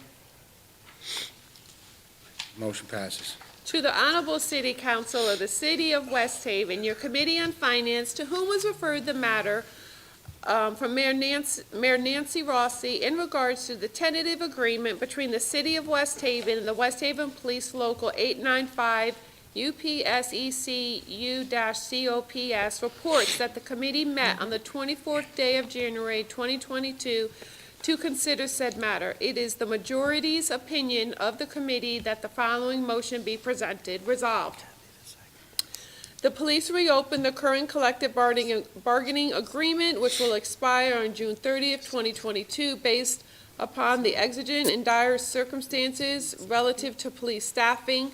The negotiating committee for the city agrees to recommend that the tentative agreement be ratified by the City Council and the State of Connecticut's Municipal Accountability Review Board, MARB, as required by the MARB's policies and procedures.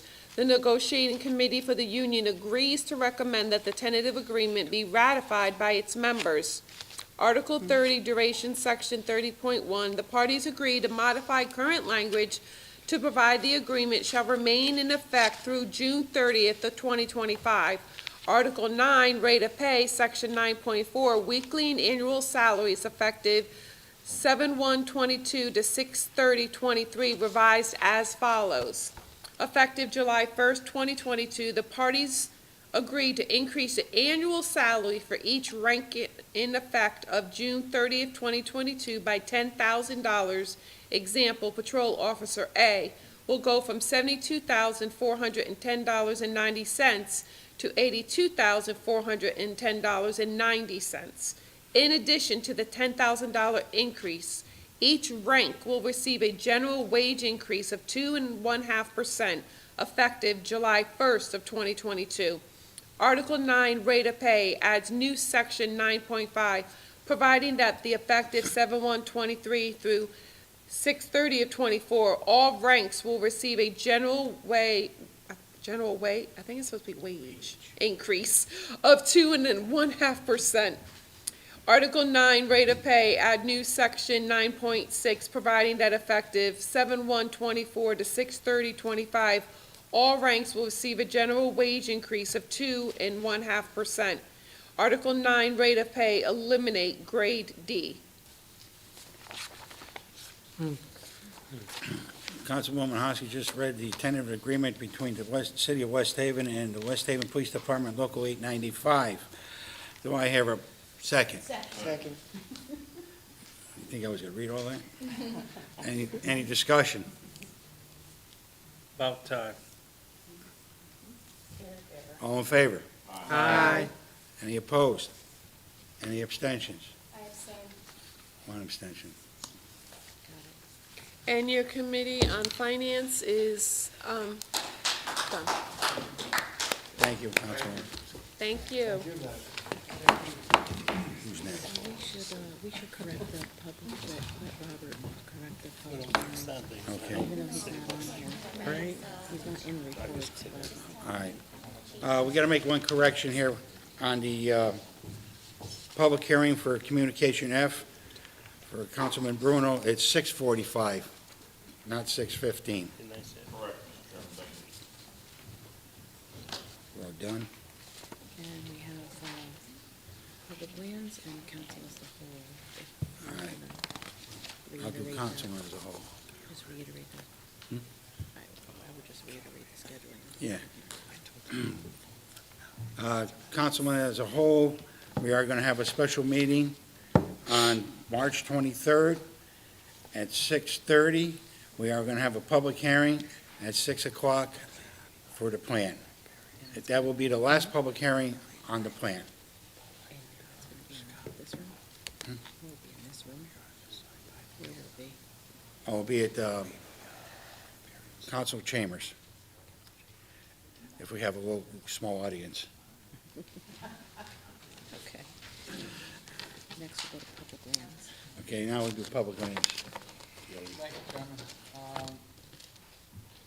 The Honorable City Council of the City of West Haven, your Committee on Public Lands, to whom was referred the matter of the sale of 165 Richard Street, 179 Richard Street, and 70 Hall Street, former Thompson School, reports that the committee met on the 14th day of March 2022 to consider said matter. It is the unanimous opinion of the committee that the following motion be presented. Resolved, the City Council of the City of West Haven hereby approves the sale of 165 Richard Street, 179 Richard Street, and 70 Hall Street, the former Thompson School, to Enclave Properties LLC under the terms outlined in the contract presented to the City Council in executive session. Thank you, Mr. Donovan. Someone brought up about, just right about the sale of Thompson School, 70 Hall Street and 165 Richard Street. Do I hear a second? Second. Any discussion?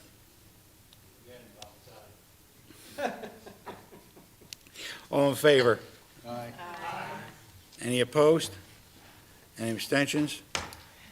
Motion passes. Any council liaison reports? We have communication, you have to say that. You got another one? Communication E. Oh, Oh, E? Yeah. Communication E will be held in committee. Okay. Thank you. Thank you. Any council liaison reports? No. No? Okay, We have no adoption of ordinances no. either. Oh, because we No. just did one tonight. Yeah, we didn't adopt it yet, though. No adoption of ordinances. No adoption of the ordinances, right? Nope, and then we already did new business. And we're not having executive session, we're at the moment of adjournment.